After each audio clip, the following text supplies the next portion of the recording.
अस्सलामुअलैकुम। सुबह पाकिस्तान की हंसती मुस्कुराती और रोशन सुबह में मैं हूं आपकी मेज़बान महानूर कुरैशी और मेरे साथ हैं रिजवान अली अहमद और हम सब की जानिब से सुबह खैर। इस उम्मीद, इस यकीन और इस दुआ के साथ हम दिन का आगाज़ कर रहे हैं, फिर गेम का आगाज़ कर रहे हैं कि अल्लाह करे आने वाला दिन, आने वाला वक्त हम सब के लिए बहुत सारी खुशियाँ, बहुत सारी कामयाबियाँ लेकर आए। गुजरे हुए वक्त की कोई भी नाकामी कभी पलट कर हमारे सामने ना आए। फिर गेम के आगाज़ में मौसम खुशगवार है और अच्छा लग रहा है कि टेम्परेचर काफ़ी हद तक नीचे आ गया। बिल्कुल जनाब, हमने देखा कि पिछले 2 हफ्ते पहले जब हम बात करते थे तो मौसम जो था काफ़ी गर्म और खुश्क था। 40 डिग्री सेंटीग्रेड टेम्परेचर क्रॉस कर रहा था रावलपिंडी, इस्लामाबाद का और दीगर शहरों का भी। लेकिन ये जो मानसून का सिलसिला स्टार्ट हुआ है, इसमें हमने देखा है कि मैक्सिमम 38 या 36 डिग्री सेंटीग्रेड तक टेम्परेचर रिकॉर्ड किया जा रहा है। मौसम बहुत खुशगवार है और कश्मीर, पंजाब, बालाई पंजाब, खैबर पख्तूनख्वा और ख़ास तौर पे अगर कैपिटल की बात करें इस्लामाबाद की, तो मौसम इतना खुशगवार है कि हम देख रहे हैं कि वक्फे वक्फे से हल्की बारिश हो रही है।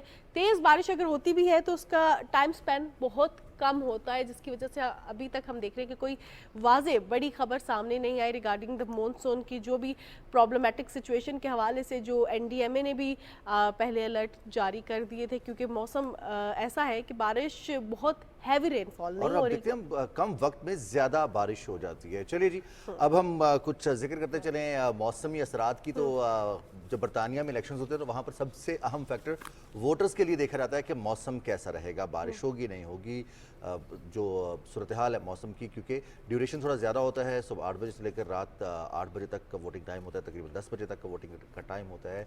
वो फ्लेक्सिबल होता है ओल्ड एज के लिए भी, फिर बच्चों के लिए, जॉब होल्डर्स के लिए, बच्चे नहीं बल्कि जो नौजवान होते हैं, न्यू वोटर्स होते हैं, उनके लिए। बहरहाल जी, हम बरतानिया के इलेक्शन की बात करेंगे तो वहाँ पर जो खबरें सामने आ रही हुई है कि कंजर्वेटिव्स जो 14 साल से हुकूमत कर रहे थे, उनकी पार्टी को भारी मार्जिन से शिकस्त हो गई है। लेबर पार्टी ने सबकत हासिल कर ली है बरतानवी इलेक्शंस में। बिल्कुल जनाब, आपको बता देते हैं कि अब तक के नताज के मुताबिक लेबर पार्टी के पास 400 से ज़ायद नशस्तें मिलने की तवक्को है और बरतानिया के टोटल दारुल अवाम की अगर आपको नशस्तों या सीट्स के हवाले से बताएं तो वो 650 हैं और 650 में से लेबर पार्टी के पास 400 से ज़ायद सीट्स है। और पार्लियामेंट 17 जुलाई को पार्लियामेंट की इफ्तिताही इजलास जो है वो किंग चार्ल्स उससे खिताब भी करेंगे। जिस तरह हमने मौसम के हवाले से बात की है, मौसम अनप्रडिक्टेबल है, तो इस तरह बरतानिया के इलेक्शंस भी बड़े अनप्रडिक्टेबल रहे। और इलेक्शंस की खूबसूरती यही है कि वो अनप्रडिक्टेबल रहते हैं, चाहे बरतानिया हो, चाहे वो हम देखते हैं कि एशिया हो, चाहे वो पाकिस्तान हो। और इलेक्शंस के बाद की सिचुएशन यही होती है कि स्टेबिलिटी आए। अब हम देख रहे हैं कि स्टेबिलिटी आ चुकी है पाकिस्तान में और मज़ीद मुस्तहकम हो रही है। प्री इलेक्शंस भी पॉलिटिकल पार्टीज इकोनॉमिक एजेंडे पे बात कर रही थी। After the elections, post elections नई हुकूमत बनी। नई हुकूमत के जो ज़्यादातर तवज्जो यही थी कि जो हमारी नेबरिंग कंट्रीज़ हैं, जो हमारे अलाइज़ हैं, उनके साथ अपने रिलेशंस को स्ट्रॉन्ग बनाएं ताकि जो हमारे पुराने प्रोजेक्ट्स हैं उनको दोबारा से रिज्यूम किया जा सके, नए प्रोजेक्ट स्टार्ट किए जा सके, हमारा जो एनर्जी डेफिसिट आ रहा है और ख़ास तौर पे जो ट्रस्ट डेफिसिट है उसको फिल किया जा सके। और इसी की एक कड़ी वज़ीर आज़म शहबाज शरीफ का जो विजन सेंट्रल एशिया है वो है। SCO प्लस के इजलास से उन्होंने खिताब किया। सरबराह इजलास के साथ जो उनके मौक़िफ़ सामने आए वो भी आपके साथ शेयर कर देते हैं। वज़ीर आज़म शहबाज शरीफ का कहना है शंघाई ताउन तंजीम SCO में उनकी जो मेंबर ममालिक की जानिब से खित्ते में बाहमी अमन और सुकून के लिए काम करेंगे। और इसके साथ साथ जो है काज़ाकिस्तान के शहर आस्ताना में SCO के सरबराही इजलास से खिताब कर रहे थे और वज़ीर आज़म शहबाज शरीफ ने कहा कि हमारे चैलेंजेस मुश्तरका है, हमें मिलकर काम करना होगा। और आलमी हिद्दत ने दुनिया के मुख्तलिफ मुल्कों पर मनफी असरात मुरतब किए हैं। अफ़गानिस्तान से पाकिस्तान में होने वाली दहशत गर्दी काबिल मुज़म्मत है। सलामती कौंसिल की करारदादें तमाम हल के लिए मौजूद है और अफ़गानिस्तान में अवाम के मसाइल को हल करना बहुत ज़रूरी है। जी, वज़ीर आज़म मोहम्मद शहबाज शरीफ का दौरा ताजिकिस्तान, फिर आस्ताना में SCO और उसके बाद SCO प्लस इजलास में वज़ीर आज़म का खिताब, पाकिस्तान का मौक़िफ़, पाकिस्तान का नज़रिया, पाकिस्तान के हवाले से जो अज़्म है ख़ित्ते के हवाले से और आलमी उमूर, उस हवाले से वज़ीर आज़म ने बड़ा वाज़ेह और दो टोक मौक़िफ़ इख्तियार किया है, ख़ासतौर पर फ़लस्तीन और कश्मीर के हवाले से भी बात करेंगे हम। इसी हवाले से साबिक़ सफ़ीर नगमाना हाशमी साहिबा ने हमें ज्वाइन किया है, उनसे बात करेंगे। अस्सलाम वालेकुम नगमाना साहिबा। वालेकुम अस्सलाम। बहुत शुक्रिया, आपने वक्त दिया सुबह पाकिस्तान के लिए। नगमाना साहिबा, वज़ीर आज़म का दौरा और बड़ा वाज़ेह मौक़िफ़ है, ख़ास तौर पर अगर हम देखें जो ट्रेड के हवाले से वज़ीर आज़म ने बात की है कि आपस की जो कौमी करेंसीज़ हैं उनमें ट्रेड होनी चाहिए, बार्टर सिस्टम होना चाहिए, ताकि जो आलमी सतह पर अगर किसी किस्म का डिप्रेशन भी आता है, कुछ इस तरह के जो आलमी सतह पर इक़्तिसादी झटके हैं उनसे महफूज रहा जा सके। कैसे देखती हैं इस पेशरफ्त को? बहुत शुक्रिया मुझे अपने प्रोग्राम में मदऊ करने का। ये वजीर आजम का जो एससीओ समिट में शिरकत थी, ये बहुत अहम है।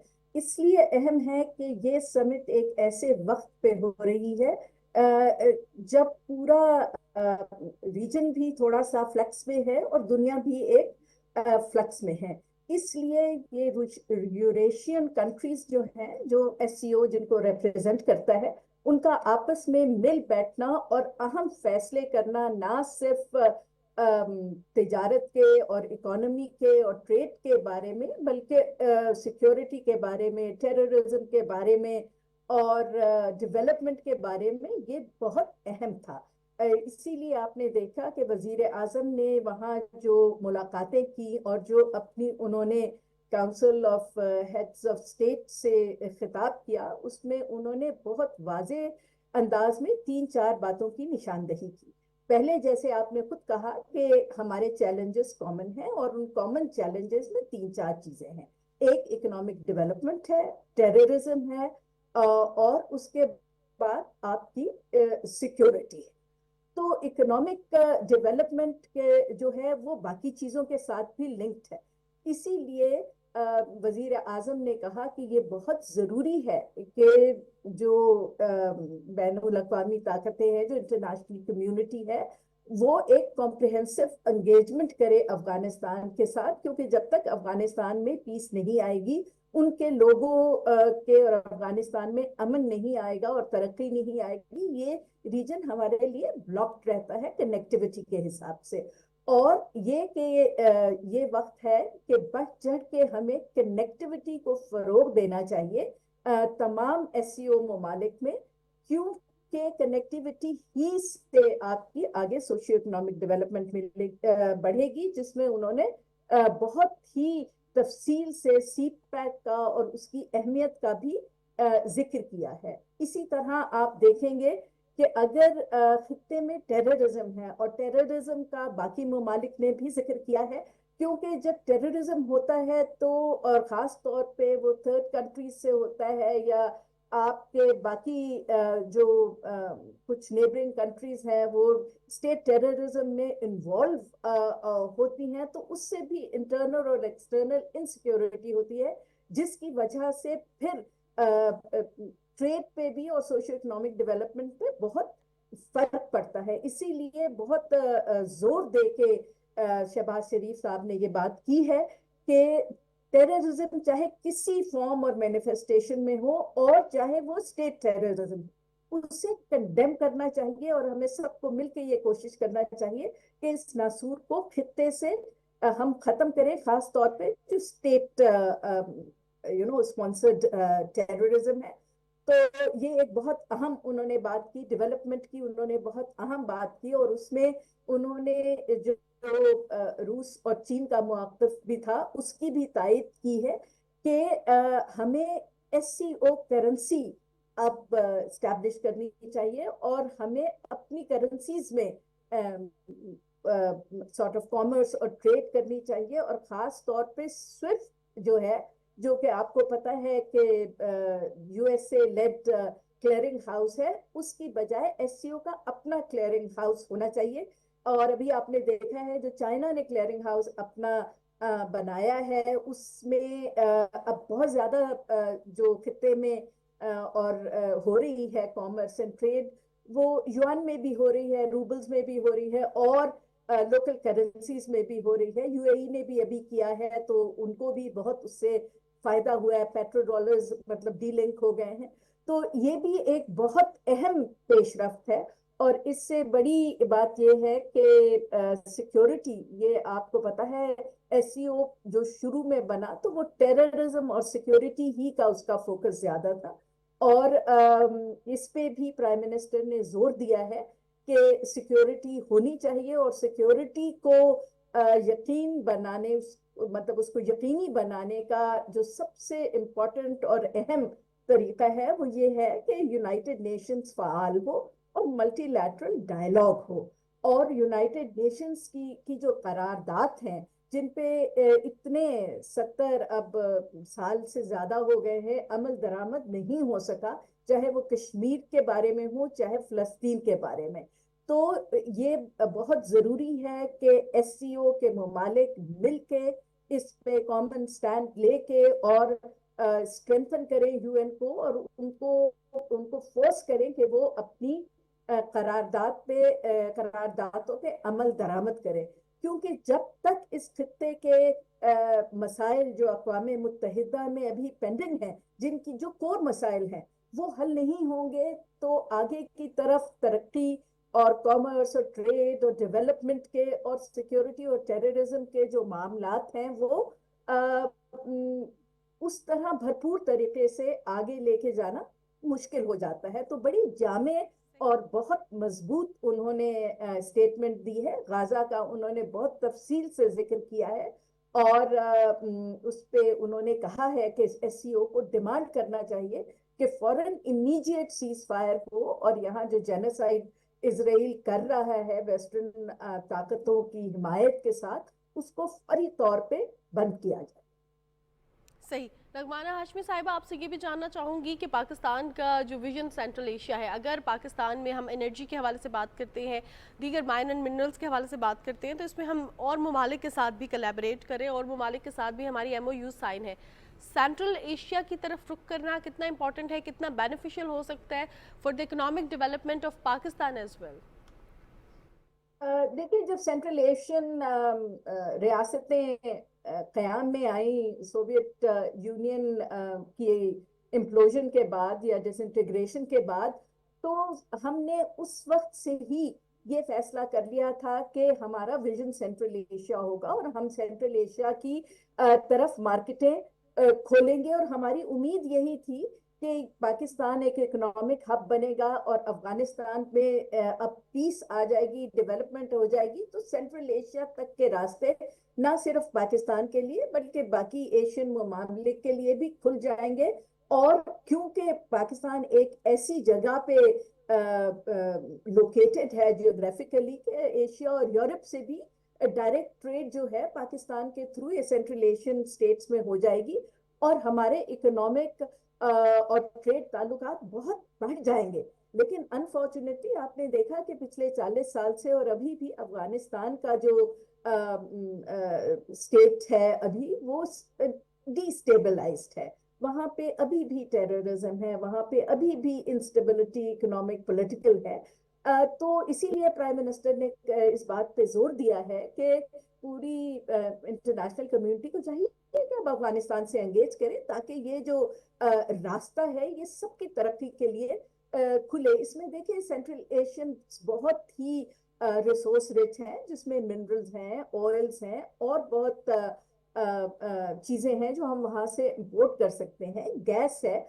और वहां पे हमारे लिए बहुत बड़ी मार्केट भी है, जिसमें पाकिस्तान अपनी चीजें, अगर यहाँ हमारी इंडस्ट्रियलाइजेशन होती है और जब सीपैक टेक ऑफ कर लेता है सेकंड स्टेज, तो पूरी सेंट्रल एशियन मार्केट हमारे लिए खुल जाती है, हमारी चीजों की एक्सपोर्ट के लिए भी। इसीलिए अब हमने वेलकम किया है कि जो डिफरेंट सेंट्रल एशियन ममालिक हैं जो सड़कें बना रहे हैं और रोड लिंक्स बना रहे हैं, जो सब आके ईरान और अफगानिस्तान के बॉर्डर्स तक वो पहुंचा चुके हैं। तो हमें उनको अब आगे सी पैक के साथ उनकी कनेक्टिविटी जो है वो बहुत जरूरी है। और इससे आप देखेंगे कि पूरे खित्ते का जो है, और खास तौर पे पाकिस्तान का तो जो इकोनॉमिक और ट्रेड का वो हब बन जाएगा, और यहाँ के लोगों की भी जो है सोशियो इकोनॉमिक डेवलपमेंट बहुत तेजी से हो जाएगी। लेकिन इन सब चीजों का दारोमदार देखें रीजनल और इंटरनेशनल स्टेबिलिटी के ऊपर है, और खास तौर पे ईरान और अफगानिस्तान का, क्योंकि ये दो रास्ते सेंट्रल एशियन से जाके मिलते हैं। इसीलिए उन्होंने प्राइम मिनिस्टर ने कहा कि अब हमें टाइम आ गया है कि बहुत, अब देखिए ये एससीओ प्लस था, इसमें बाकी ममालिक भी शामिल थे, कि हम बहुत एक फोकस्ड तरीके से ट्रेड पे, बाटर पे, करेंसी पे, और खास तौर पे कनेक्टिविटी पे जोर दें, क्योंकि कनेक्टिविटी की बगैर आप ट्रेड और बाकी इंटरेक्शन नहीं कर सकते।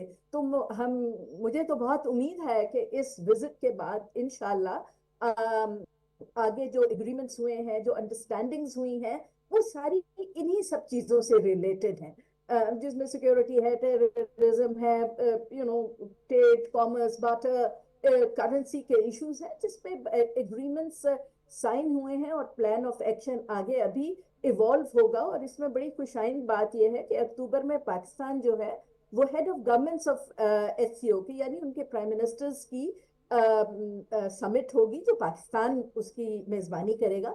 तो उसमें आगे जो प्लान ऑफ एक्शन है, जो प्रैक्टिकल चीजें हैं, उन एक पॉलिटिकल और स्ट्रेटेजिक जो डिसीजंस लिए गए हैं हेड ऑफ स्टेट्स समिट में, उनके ऊपर एक्शन प्लान तैयार होंगे और आगे की हिकमत अमली पे गौर किया जाएगा। तो ये भी बहुत अच्छी बात है कि चीन अब एससीओ की सरबराही ले रहा है और हम जो है उसके हेड ऑफ गवर्नमेंट्स की समिट को होस्ट कर रहे हैं। तो आई एम श्योर कि इसमें हम भरपूर तरीके से जो फैसले हुए हैं उन पे एक्शन प्लान बनाने में अपना किरदार अदा करेंगे। इंशाल्लाह इंशाल्लाह। बहुत शुक्रिया नगमाना हाशमी साहिबा, आपने गुफ्तगू की वज़ीर शहबाज शरीफ के दौरे ताजिकिस्तान के हवाले से। फिर जो एससीओ इजलास है, एससीओ प्लस समिट था, उसमें भी वज़ीर आज़म ने खिताब किया उसके आउटकम्स के हवाले से, और आने वाले दिनों में पाकिस्तान की जो सफारती महाज है उस पर कामयाबियाँ, खासतौर पर हमारी जो खारजा उमूर के हवाले से पॉलिसी है उसमें मिलने वाली कामयाबियों के हवाले से आप बात करेंगे। बिल्कुल जनाब, प्रोग्राम का सिलसिला आगे बढ़ाएंगे लेकिन एक ब्रेक के बाद।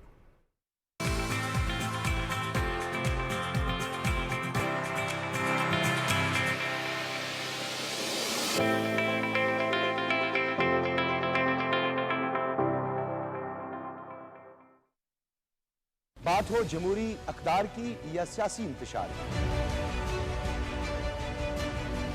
अवामी मसाइल, सियासी गठजोड़ और फितना और फसाद का खात्मा होगा हमारा मौजू। हम करेंगे तस्करा कौमी और मुल्की मफादात का। हम लाएंगे सामने सच झूठ की गर्दाब से हकायक के आश्कार होने तक। न्यूज नाइट में डॉक्टर सज्जाद बुखारी के साथ हफ्ता इतवार शब 10:05।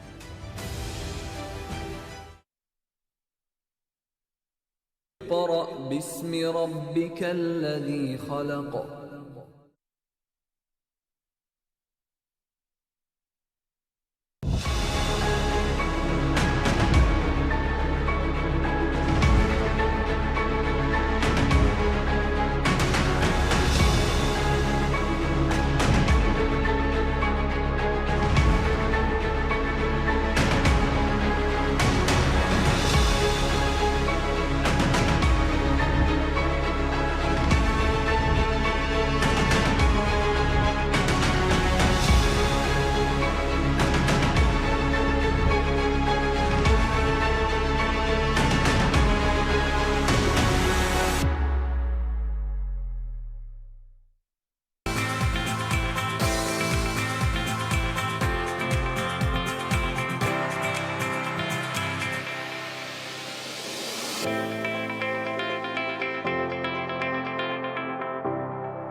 वेलकम बैक और बात करते हैं कुछ आज के दिन के हवाले से। आज 5 जुलाई है और 5 जुलाई में हमने देखा कि हमारे जो शोहदा हैं उनको हम कभी भी नहीं भुला सकेंगे, क्योंकि पूरा पाकिस्तान अकीदत और एहतराम से कैप्टन कर्नल शेर खान शहीद का आज योम शहादत मना रहा है। और कैप्टन कर्नल शेर खान शहीद मार्काए कारगिल में दास्तान जो उन्होंने बहादुरी की और जुर्रत की रकम की है, आज भी हमारे नौजवान, आज भी बच्चे, आज भी बड़े और ख़ास तौर पे फोर्सेस से ताल्लुक़ रखने वाले जवान उनको याद कर रहे हैं। अकीदत और एहतराम से उनका योम शहादत मनाया जा रहा है और उनको निशान हैदर से भी नवाजा गया, जो उनकी जिस बहादुरी और जिस जुर्रत का आपने कहा ना कि हमारे जवान, चाहे उनका ताल्लुक फोर्सेस से हो या ना हो, उनकी जुर्रत और बहादुरी के फ़ैन हैं। लेकिन उनकी तारीफ दुश्मन ने भी की, जिस तरह से उन्होंने अटैक किया दुश्मन पर और दुश्मन को हिला कर रख दिया। भारतीय ब्रिगेडियर ने इस बात को तस्लीम किया। कैप्टन कर्नल शेर खान शहीद के 25वें योम शहादत के हवाले से एक रिपोर्ट है, वो देखते हैं। कारगिल जंग के हीरो शहीद कैप्टन कर्नल शेर खान को कारगिल जंग के दौरान मुश्किल तरीन चोटियों पर वतन के दिफा का फर्ज सौंपा गया, जिसे आपने जामे शहादत नोश करके खूब निभाया। 1970 में सवाबी में पैदा होने वाले कैप्टन कर्नल शेर खान 1994 में पाक आर्मी का हिस्सा बने। 14 जुलाई 1995 को उन्हें लेफ्टिनेंट के रैंक पर तरक्की मिली और 1996 में कैप्टन बने। माहिर निशानाबाज कैप्टन कर्नल शेर खान को इब्तदा ही से जंगी हथियारों से प्यार था। सख्त जान कर्नल शेर खान को कुव्वत बाजू पर मुकम्मल भरोसा था। वो कारगिल के महाज पर NLI के बहादुर यूनिट का हिस्सा बने। आपने मुतअद्दिद ऑपरेशंस की खुद क़यादत की। आपने दुश्मन के बहुत से हमलों को पसपा करके उन्हें भारी नुकसान पहुंचाया। उनका नाम हिंदुस्तान के लिए आज भी खौफ की अलामत समझा जाता है। 5 जुलाई 1999 को शहादत का तमगा अपने सीने पर सजाया। पाक फौज के इस जवान ने भारतीय फौज को ऐसा सबक सिखाया जो वो कभी नहीं भुला सकेंगे। दुश्मन ने एक खत के जरिए कर्नल शेर खान की बहादुरी का एतराफ किया और लिखा, कैप्टन शेर खान ने जिस तरह खुद और अपने साथियों के हमरा मुकाबला किया, उन्हें इस बहादुरी पर आला एजाज से नवाजा जाना चाहिए। हुकूमत पाकिस्तान ने वतन पर जान निछावर करने वाले इस शहीद को निशाने हैदर से भी नवाजा। कौम उनकी इस अजीम कुर्बानी पर आज उन्हें खिराजे अकीदत पेश कर रही है। बिल्कुल जनाब, कौम उनकी इस अजीम कुर्बानी पर आज उन्हें खिराज अकीदत पेश कर रही है और हमेशा करती रहेगी, क्योंकि ये हमारा फ़ख्र है, ये हमारे हीरोज़ हैं और हमेशा हमारे दिलों में ज़िंदा तो रहेंगे, लेकिन हमारे लिए रोल मॉडल भी हैं कि हमने किस तरह अपने वतन को प्रायोरिटाइज़ करना है, किस तरह हमने किसी भी चीज़ की परवाह नहीं करनी। जब वतन का सवाल आता है तो उसके आगे कोई और चीज़ नहीं आती। अब ज़रा प्रोग्राम का सिलसिला आगे बढ़ाते हैं। रिजवान, हमने प्रोग्राम का आगाज़ किया था वेदर से, मॉनसून वेदर, और ये जो मौसम है बरसात का, इसको शायरों ने भी बहुत ज़्यादा शायरी में भी लेकर आए हुए हैं कि इस मौसम में जो है बड़ी प्यारे प्यारे शेर भी लिखे गए, गाने भी गाए गए, लेकिन इस मौसम में एक और चीज़ भी होती है, इसमें बहुत कीड़े मकोड़े भी निकलते हैं। बहुत सी चीज़ें मॉनसून वेदर अपने साथ लेके आती है जिसको हम यूजुअली डिस्कस नहीं करते। बहुत सी बीमारियां भी लेके आती है। BTS प्रोग्राम का ना बिहाइंड द सीन प्रोग्राम से पहले इतना कुछ डिस्कस हुआ इस मौसम के बारे में, ऐसी ऐसी बीमारियों का हमने सुना।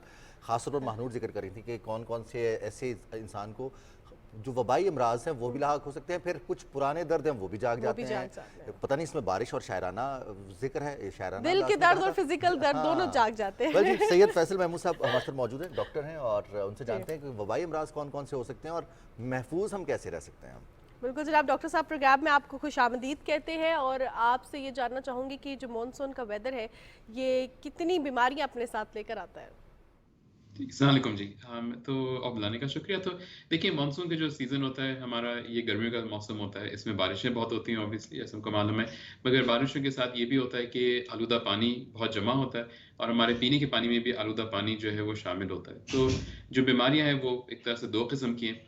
एक तो वो जो जैसा आपने बताया कीड़े मकोड़ों से जो लगती है, ख़ासतौर पे मच्छर हमारे बढ़ जाते हैं, तो इस वजह से मलेरिया बढ़ जाता है, और जैसे जैसे मॉनसून सीज़न ख़त्म होने वाला होता है तो फिर डेंगू उस वक्त बढ़ता है। और फिर जहाँ तक दूसरे पानी की चीज़ों की बात करें तो फिर टाइफॉइड, कॉलरा, डायरिया, हेपेटाइटिस, ये वाली चीज़ें भी साथ साथ बढ़ती हैं। बिल्कुल सही है। तो सारी की सारी खतरनाक जानलेवा किस्म की बीमारियां डॉक्टर साहब, तो इनसे कैसे प्रोटेक्शन कैसे पॉसिबल है इनसे? बचाव इसका निस्बतन आसान है। पानी इससे जो लगने वाली बीमारियां हैं वो तो अमूमन सिर्फ अगर हम पिएंगे या खाएंगे तो फिर ही लगती हैं, यानी कि जो भी आप पानी ले रहे हैं वो उबालें, बगैर उबला हुआ पानी ना पिएं।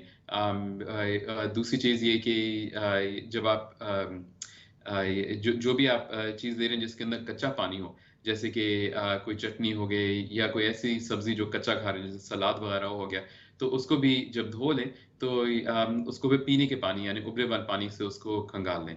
जहाँ तक मच्छरों का ताल्लुक है तो मच्छरों से बचाव तो मेरे ख्याल सभी को पता होना चाहिए। आपके घर में अगर जालियाँ वगैरह लगी हुई हैं खिड़कियों पे तो ये अच्छा टाइम है, एक दफ़ा जायज़ा ले लें कि जाली को टूटी हुई तो नहीं, ताकि मच्छर अंदर ना आए।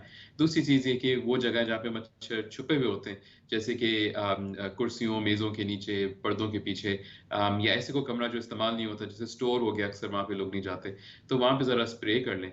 और तीसरी चीज़ ये कि अगर कोई ऐसी जगह जा रहे हैं जहाँ पे आप को नहीं पता मच्छर कितने होंगे, स्कूल हो गए, मसाजिद, दफ्तर वगैरह, तो फिर वो जो मच्छर से बचाव के जो लोशन जो भी होता है वो लगा लें उन जगहों पे जो कि कपड़े जहाँ से जो ढपे हुए ना हो।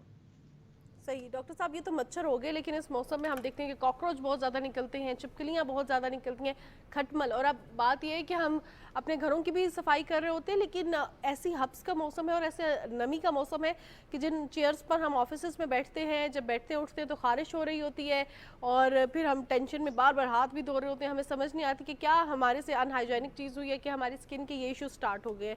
तो ऐसे में क्या करना चाहिए? क्योंकि ऑब्वियसली हर जगह हम कहीं भी जा रहे हैं, हम उस जगह को साफ़ तो खुद से नहीं कर सकते। रेस्टोरेंट्स में जा रहे हैं, कहीं भी किसी भी चेयर पे बैठ रहे हैं, कोई दरवाज़ा खोल रहे हैं और हर जगह कीड़े मकोड़े हैं। आप घर की कितनी भी सफाई करें, कॉकरोचेस बार बार आ रहे हैं, तो क्या करना चाहिए? ये आपने दो एक्चुअली अच्छी बात बताई। एक और बीमारी जो कि आई गेस मुझसे रह गई थी, इस चूंकि ये वाले मौसम में नमी बहुत ज़्यादा होती है, गर्मी ज़्यादा होती है, तो उसमें जल्द की बीमारियां भी लगने के चांसेस होते हैं। और जल्द की बीमारियों के अंदर फंगस के फफूंद की इन्फेक्शन जो कि ख़तरनाक तो नहीं होते, मगर बिल्कुल वो बहुत लंबे अरसे के लिए रह सकते हैं। और इसी तरह से अगर ये फोड़े वगैरह निकलने के चांस होते हैं। इससे बचने के लिए ये माहौल से इतना नहीं लगता, ये ज़्यादा सफाई सुथराई से लगता है। अगर पसीना ज़्यादा आ रहा है तो बेहतर है कि अगर हो सके तो नहा लें या कपड़े तब्दील कर लें। मगर वो लोग जिनको ऑलरेडी मेडिकल मसले हैं जैसे कि डायबिटीज़ है, तो वो अपने शुगर वगैरह को कंट्रोल रखें, वरना फिर ये इन्फेक्शन के चांसेस बढ़ जाते हैं। और जहाँ तक बात है कि अब हम बाहर जा रहे हैं, दरवाजे कुर्सी वगैरह गंदे हो सकते हैं, तो याद रखें कि थोड़े से जरासीम अगर आपको लग भी जाए, छू भी लें, तो कुछ होगा नहीं। हमारा जो क़ुव्वत मुदाफ़िअत है इतना ताकतवर है कि ये आम माहौल वाली चीज़ों को तो संभाल ही लेता है। मसला ये होता है जब ये आपके अंदर घुस जाए, तो हाथ साफ रखें और इससे आप बचे रहेंगे फिर। बिल्कुल सही डॉक्टर साहब। इस मौसम में जल्द के साथ साथ एक और प्रॉब्लम ये होता है कि हब्स इतना ज़्यादा है, नमी का तनासुब इतना ज़्यादा है कि थोड़ी सी फिजिकल एक्टिविटी, वॉक भी करें या कोई एक्सरसाइज की कोशिश भी करें तो फ़ौरन से पहले हमारा जो सांस है वो फूल जाता है। फिर पसीना आता है तो बुजुर्ग कहते हैं कि नहाना नहीं चाहिए आपको, फ़ौरन से पहले ठंडे पानी में ना जाएं, फ़ौरन से पहले एसी में ना जाएं। तो ऐसे में क्या मुमकिन तौर पर किया जा सकता है, कैसे बचा जा सकता है, कितना ख़तरनाक हो सकता है अगर एकदम हम बारिश के पानी में नहाना शुरू कर देते हैं, अगर पसीने में शराबूर हैं, या फिर एसी में आ जाते हैं, तो उससे क्या कॉम्प्लिकेशंस हो सकती हैं? यूजली अगर आप को पसीना आ रहा है और एसी में अगर आप जाएं तो अमूमन कोई मसला की बात नहीं है। ये ज़रूर है कि अगर आपको आपके जिस्म बहुत गर्म है, जैसे हीट स्ट्रोक के करीब हो, उसमें हम ये कहते हैं कि एकदम से ठंडा ना करें। मगर जनरली अगर आप बाहर हैं और आप एसी की जगह जाएं तो आप को मसला नहीं होना चाहिए। एक्सरसाइज आपने बहुत अच्छी बात की, यानी ये इन्फेक्शन से हट के, मगर बिल्कुल जिनको एक्सरसाइज करना ज़रूरी होता है उनके अंदर वॉक इस मौसम में करना ऑलमोस्ट नामुमकिन है। अगर गर्मी नहीं है तो बारिश है, बारिश नहीं है तो फिर पसीना आ रहा होता है। मगर ऐसे केसेस में फिर आप घर के अंदर भी पंखे के नीचे भी एक्सरसाइज कर सकते हैं। ऐसा नहीं है कि आपको बाहर ही वॉक करने की ज़रूरत है। ऑब्वियसली सबको वॉक करने की जगह भी नहीं होती, खासतौर बड़े शहरों के अंदर। सही डॉक्टर साहब, एक और चीज़ आपसे जानना चाहूँगी। इस मौसम के हवाले से ये कहा जाता है कि कभी पहले ऑपरेशन हुआ हो, हड्डी टूटी हो, कोई और दर्द हो, वो इस मौसम में जो है दोबारा स्टार्ट हो जाता है। बॉडी आपकी नाजुक हुई होती है। ख़ास तौर पर उन लोगों के लिए पूछना चाह रही हूँ जो कि जिम करते हैं और थोड़ी सी ज़्यादा एक्सरसाइज बॉडी में पेन्स का बायस भी बन रही होती है। क्या पुराने दर्द वाकई ताज़ा हो जाते हैं, पुराने ज़ख्म ताज़ा हो जाते हैं? कोई स्पेसिफिक एहतियात की ज़रूरत होती है? क्योंकि अक्सर औकात ख़वातीन से कहते सुने जिनका सी सेक्शन हुआ होता है कि इस मौसम में हमें दर्द दोबारा होना शुरू हो जाते हैं स्पाइनल कॉर्ड में। तो is it true? It is true. जब मौसम में तब्दीली होती है, कुछ लोगों को ज़्यादा नमी के साथ या कुछ लोगों को ठंड के अंदर जोड़ों में दर्द या पुराने दर्द थोड़े से वापस आते हैं। ये परेशान कुन बात नहीं है। ऐसा नहीं कि खुदा न खास्ता कोई अंदर गड़बड़ हो रही है, मगर एक तरह से आपका जिस्म एडजस्ट कर रहा होता है। तो इसके लिए तो एसेंशियली दर्द की दवाई काफ़ी रहती है। मगर आपने एक बहुत अच्छी बात कही कि जो लोग जिम करते हैं, जो जिम नहीं करते, जिनका बाहर काम बहुत होता है, जिसमें पसीना बहुत आता है, उनके अंदर जब पसीना आता है तो आपके नमकियात थोड़े से ज़ाया होते हैं। उससे आपके पट्टों में दर्द, जिस्म में दर्द, थकावट बहुत होती है। तो ऐसे केस में आपको पानी का इस्तेमाल ज़्यादा अच्छा रखना है, और अगर हो सके तो पानी से बेहतर अगर ORS वगैरह ले लें। बस इस बात का एहतियात कर लें कि ORS में चीनी बहुत होती है, तो जिनको शुगर है वो बहुत ज़्यादा ORS ना लें। मगर जिनको नहीं है वो बेहतर है कि अपने साथ थोड़ा सा ORS रख लें, ताकि आपके ये जिस्म में दर्द वगैरह बेहतर हो। सही। जितना कुछ आपने डॉक्टर साहब बताया, इसके बाद तो दिल भी नहीं चाह रहा कि मैं आपसे ये सवाल पूछूं कि जैसे बरसात होती है, चटपटे खाने निकल आते हैं, पकवान तैयार होना शुरू हो जाते हैं, फिर ये मौसम इस तरह का है और एक्सरसाइज या वॉक बहुत लिमिटेड हो जाती है, तो हमारे स्टमक की कॉम्प्लिकेशंस वहाँ पर मसाइल शुरू हो जाते हैं। तो इस तरह के खानों से कैसे महफूज रहें? दिल भी चाह रहा होता है और फिर दावतें भी आ रही होती हैं। एग्जैक्टली। सो सो देखें, हम सबको अपनी ज़िंदगी गुजारनी है। ऐसा नहीं है कि आप बारिश हो रही है और पकोड़े ना बने। तो मगर इम्पॉर्टेंट बात ये कि हर चीज़ आपको तवाज़ुन के साथ करना है। तो कभी-कभार तले हुई चीज़ें खाना सही है, एज़ लॉन्ग एज़ आपके डॉक्टर ने आपसे आपके परहेज़ में शामिल नहीं है। मगर 2-3 चीज़ें obviously you have to be careful कि जो भी खा रहे हैं वो सही खा रहे हैं। जो भी गरमा-गरम खाना होता है उसमें जरासीम ख़त्म हो जाते हैं। तो पकोड़े, समोसे इनके अंदर जरासीम नहीं होते। अलबत्ता हाँ, उसके साथ जो चटनी होती है, डिपेंडिंग किस पानी से बना हुआ है, वो थोड़ा ख़तरनाक हो सकता है। मगर बिल्कुल आई थिंक कभी-कभार ये सब चीज़ खाने में बिल्कुल कोई मसला नहीं है। सही। अच्छा डॉक्टर साहब, एक और चीज़ आपसे जानना चाहूँगी, इस मौसम में ख़ास तौर पे हम देखते हैं कि हमारी जो देसी मशरूबात है उनका भी इस्तेमाल बहुत ज़्यादा होता है, सत्तू का, और हम जो है बहुत सी ऐसी चीज़ें, लस्सी वगैरह पी रहे होते हैं। कहा यह जाता है कि जैसे ही बरसात स्टार्ट हो जाए, जैसे मानसून स्टार्ट हो जाए, जो हम गर्मियों में लस्सी वगैरह पी रहे होते हैं या कैरी का शरबत पी रहे होते हैं, जो कि मेडिकल साइंस नहीं मानता तासीर बहुत ठंडी होती है, वो पीना तर्क कर देना चाहिए, क्योंकि ये आपके स्टमक को, आपके सारा जो है आपकी बॉडी को जिगर अफेक्ट को करते बिठा हैं, देते हैं। ज़्यादा अफेक्ट कर देता है। सो आई थिंक आपने सही कहा कि मेडिकल साइंस नहीं मानती, मगर इसमें थोड़ी सी हो सकता है कि सच भी हो, इन द सेंस कि ऐसे मौसम में जैसे मैंने बताया कि पानी का जो हमारा जो क्वालिटी होती है वो अच्छी नहीं होती। तो अगर ये सही तरीके से बना बना हो, अगर आपने फॉर एग्जांपल बाहर ठेले से लिया है और हमको नहीं पता वो पानी कहाँ से, वो आलूदा पानी है, तो ऑब्वियसली आपकी तबीयत खराब होगी। तो वरना तो लेने में मसला नहीं है, मगर हाँ, एहतियात करनी चाहिए कि इस टाइम पे खास तौर पे पानी या जो चीज़ जिसमें पानी हो, वो थोड़ा-सा हम मोहतात होके लें।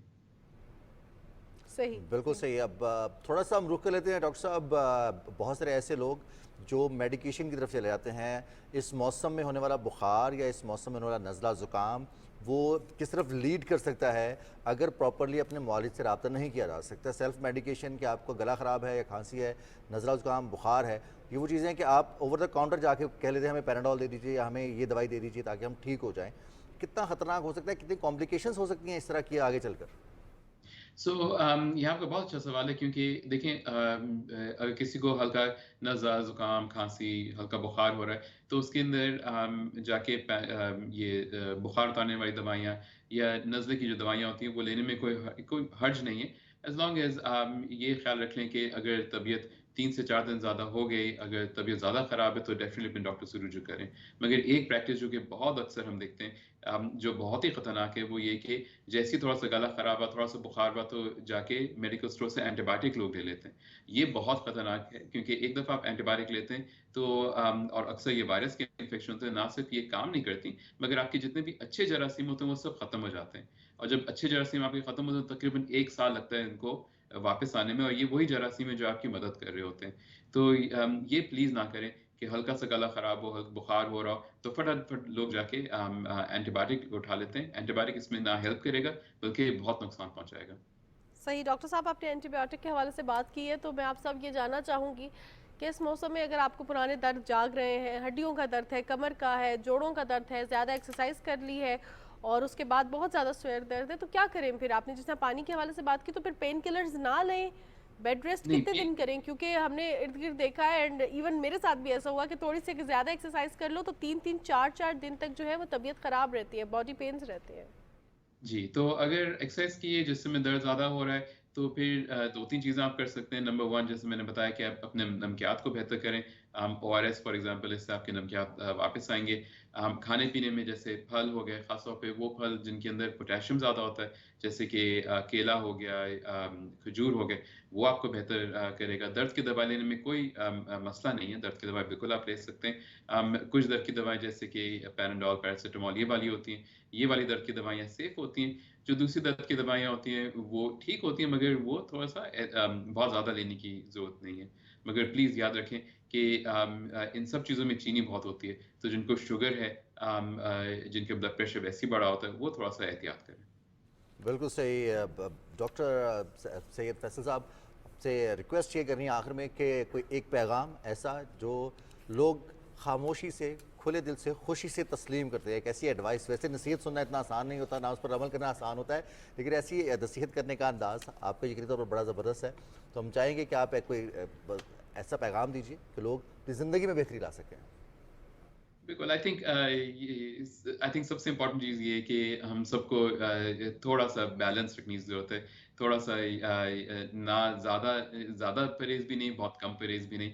एंड बारिश यहाँ कम ही होती है, अच्छा है, एन्जॉय करें बारिश, बस सेफली एन्जॉय करें, और ये 2-3 चीज़ों का एहतियात करें। सही, बहुत शुक्रिया डॉक्टर साहब आपके कीमती वक्त का। हम बात थे डॉक्टर साहब से मॉनसून वेदर के हवाले से, और बहुत से हमने मेडिकल साइंस से रिलेटेड सवालात नहीं पूछे, जो सवालात हमें किसी हकीम से पूछने चाहिए थे वो भी उनसे पूछे। बड़े पेशेंटली उन्होंने हमारी तमाम जो एम्बिग्विटीज़ है उनका जवाब दिया। अब रिजवान, अपने मसले भी हैं, अपने मसले भी हैं, क्योंकि हम भी वहीं से आ रहे हैं जहाँ पे तमाम लोगों को बारिश के बाद इस मौसम में ये मसाइल होते हैं। बिल्कुल जनाब। तो बात करते हैं आज के दिन के हवाले से। 5 जुलाई है और आज वर्ल्ड बैडमिंटन डे है। बैडमिंटन तो हम बड़े कभी खेली? बहुत शौक से, बहुत ज़्यादा शौक से खेलते हैं, क्योंकि बैडमिंटन में सबसे ज़्यादा अच्छी बात ये होती है कि आपको बहुत ज़्यादा स्पेस नहीं चाहिए। ज़रूरी नहीं है कोर्ट में जाए, अपने घर के गैरेज में खड़े होकर खेल और सकते बहुत हैं। ज़्यादा टूल्स भी नहीं आपको इसके लिए चाहिए। आपको एक रैकेट चाहिए, एक शटल चाहिए, और 2 आप- रैकेट चाहिए। बिल्कुल रैकेट सही, चाहिए। 2 लोगों को 2 रैकेट चाहिए, और आप इवन के गैराज में एक रस्सी बांध के भी नेट बना सकते हैं। बिल्कुल। और हम देखते हैं कि रिजवान ये गेम बहुत ज़्यादा जो है मकबूल इस वजह से भी है क्योंकि ना तो एक्सपेंसिव है, इसकी जो किट होती है कोई बहुत ज़्यादा एक्सपेंसिव नहीं होती है। और हम देखते हैं कि स्कूल कॉलेजेस में बहुत से ऐसे खेल होते हैं जिनके बारे में हम बात कर रहे होते हैं, तो हम कहते हैं कि ये तो बड़ी स्पेस चाहिए है, और स्कूल कॉलेजेस में ये चीज़ें, ये गेम्स नहीं हो रही उतना हैं। ही हेक्टिक, उतना ही फिजिकल फिट होना ज़रूरी है इस गेम के लिए भी, क्योंकि इसमें आपकी पूरी की पूरी बॉडी एक्सर्शंस हो रही है। और अगर आपका ओपोनेंट ये सोच ले कि उसने आपको भगाना है, तो वो फिर आपको ऐसा भगाता है कि आप सोचते हैं कि ये मेरे साथ हो क्या रहा है। खैर, हम बैडमिंटन के हवाले से बात करें। वर्ल्ड बैडमिंटन डे है और इस पर बात करने के लिए हमें ज्वाइन किया है साबिक कौमी बैडमिंटन खिलाड़ी हैं, साबिक कौमी और बैनुल-अक़वामी बैडमिंटन एम्पायर भी रहे हैं, मियाँ वकास मसूद साहब ने। मियाँ वकास साहब, आपको प्रोग्राम में खुशामदीद कहते हैं। Thank you very much. मियाँ साहब, आपसे ये जानना चाहूँगी कि आज वर्ल्ड बैडमिंटन डे है, तो क्या इसकी कोई थीम होती है और इस दिन को बनाने का मकसद? हम देख रहे हैं कि तकरीबन ये 1934 से स्टार्ट हुआ 100 साल और का इस होने पे वाला। 100 साल होने वाले। तकरीबन। जी, जी, जी। 90 साल तो हो गए ये गेम, जी, जी, इसके हवाले जी। से ये दिन मनाया जा रहा है। एक्चुअली जी ये बैडमिंटन तो 1893 में पहली दफ़ा बेसिकली इंग्लैंड के एक गांव है वहाँ से स्टार्ट हुई थी, और अनटिल देन 1934 तक ये यूरोप के ही बहुत सारे ममालिक में खेली जा रही थी। और 1934 में पहली दफ़ा जो है इसकी एक world federation, basically international badminton confederation के नाम से इसका क़याम आया था। 9 मुल्क उसके मेंबर्स बने थे, और मोस्ट ऑफ द टाइम ये जो है यूरोप में ही खेली जा रही थी, बट ग्रेजुअली जो है जब ये एशिया की तरफ आई और आहिस्ता आहिस्ता जो है एशिया इसको डोमिनेट करता चला गया, और आज जो है बेसिकली बैडमिंटन का पावर हाउस जो है वो एशिया को कहा जाता है, जिसमें China, Indonesia, Malaysia, Thailand, Singapore, Taiwan, Vietnam, ये India right now has come up in a very big way in the world of badminton. So basically concept इसका ये है कि इसको प्रमोट किया जाए इस दिन को, और इस दिन की वसातत से बैडमिंटन को एक्सपैंड किया जाए पूरी दुनिया में। Already it is expanded, most of the world जितनी दुनिया में कंट्रीज़ हैं उसमें बैडमिंटन खेली जा रही है, और वो वर्ल्ड बैडमिंटन फेडरेशन के मेंबर्स हैं। लेटली जो है वर्ल्ड बैडमिंटन फेडरेशन ने इसको प्रमोट करने के लिए, जैसे अभी आप अपनी इफ्तिताई कलमात में कह रही थी कि ये हर जगह खेली जा सकती है, स्कूल्स में, घर में, सब कुछ।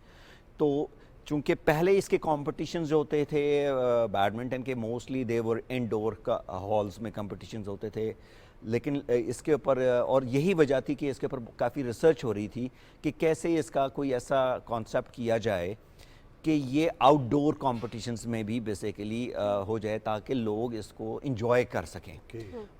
तो तकरीबन कुछ 3 से 4 साल हो गए हैं कि वर्ल्ड बैडमिंटन फेडरेशन ने ऑब्वियसली साइंटिफिकली इसको देखते हुए, क्योंकि जब आप ओपन खेलते हैं तो इसकी जो एक्चुअल शटल जिससे हम खेल रहे होते हैं, चूँकि वो ह्यूमन एलिमेंट है उसके अंदर, एक लाइव क्रीचर के से उसके पर निकाल के, चाहे वो पाकिस्तान में जो यहाँ पे शटल्स बनती हैं वो पिजन फैदर से बनती हैं, जबकि पूरी दुनिया में जो कॉम्पिटिटिव बैडमिंटन होती है वो डक फैदर या गूस फैदर के परों से बनाई जाती है। तो ओपन एयर के लिए जब इन्होंने किया तो इसके लिए उन्होंने फिर एक साइंटिफिकली प्लास्टिक की शटल क्रिएट की है जो कि जिसको हवा डिस्टर्ब नहीं करती। अच्छा। तो अब एयर बैडमिंटन के नाम से जो है एक वर्ल्ड बैडमिंटन फेडरेशन ने नया इसका कॉन्सेप्ट लॉन्च किया है। Amazing. और जो कि basically you can play in your garden, you can play on beaches. Sand badminton बहुत ज़्यादा प्रमोट हो रही है, सो कम सो के अब उसके बाकायदा इंटरनेशनल कॉम्पिटिशन्स भी स्टार्ट हो गए हैं और फॉर्चुनेटली पाकिस्तान भी इसमें आ चुका हुआ है। हमारे पाकिस्तान में पाकिस्तान बैडमिंटन फेडरेशन ने लास्ट ईयर जो है एयर बैडमिंटन का कोर्ट जो है पाकिस्तान स्पोर्ट्स कॉम्प्लेक्स में लॉन्च किया था, but at the same time उससे बहुत पहले तकरीबन 4 साल हो गए हैं F10 में अगर आप जाएं और green belt toward the Margalla side जाएं तो वहाँ पे एक एयर बैडमिंटन क्लब के नाम से एक club in the green belts of F10 वहाँ पे खिलाया जा रहा है, जहाँ पे तकरीबन कुछ 40 से 50 के members, most of them are the kids जो हैं वो एयर बैडमिंटन खेल रहे हैं। गुफ्तगू को जारी रखेंगे। अभी कैसे रेवोल्यूशन आया है बैडमिंटन में करेंगे, और ये आ रहा है, अभी आया नहीं है। जैसे बाकी गेम्स के रूल्स एंड रेगुलेशंस चेंज हुए हैं ऐसे ही बैडमिंटन भी इवॉल्व हो रहा है। इस पर बात करेंगे हम तफसील के साथ, लेकिन वक्त हुआ है न्यूज़ ब्रेक का। न्यूज़ ब्रेक की जाने पड़ते हैं।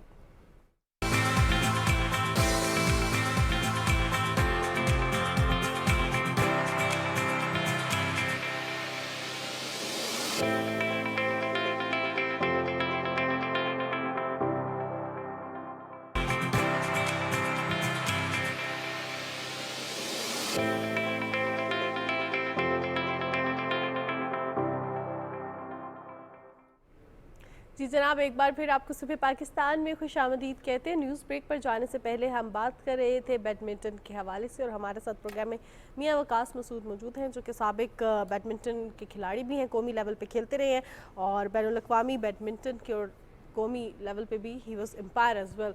सो हम बैडमिंटन के हवाले से बात करते हैं। रिजवान, एक बात मैंने उनसे कर ली और मुझे ब्रेक में रियलाइज़ हुआ जब मैंने उनसे पूछा, और हम ये कहते हैं कि बैडमिंटन बहुत सस्ता है, क्योंकि हम देखते रहे हैं कि 2-2.5 हज़ार रुपये में हमने रैकेट और शटल ली और हम उससे खेलना शुरू हो गए।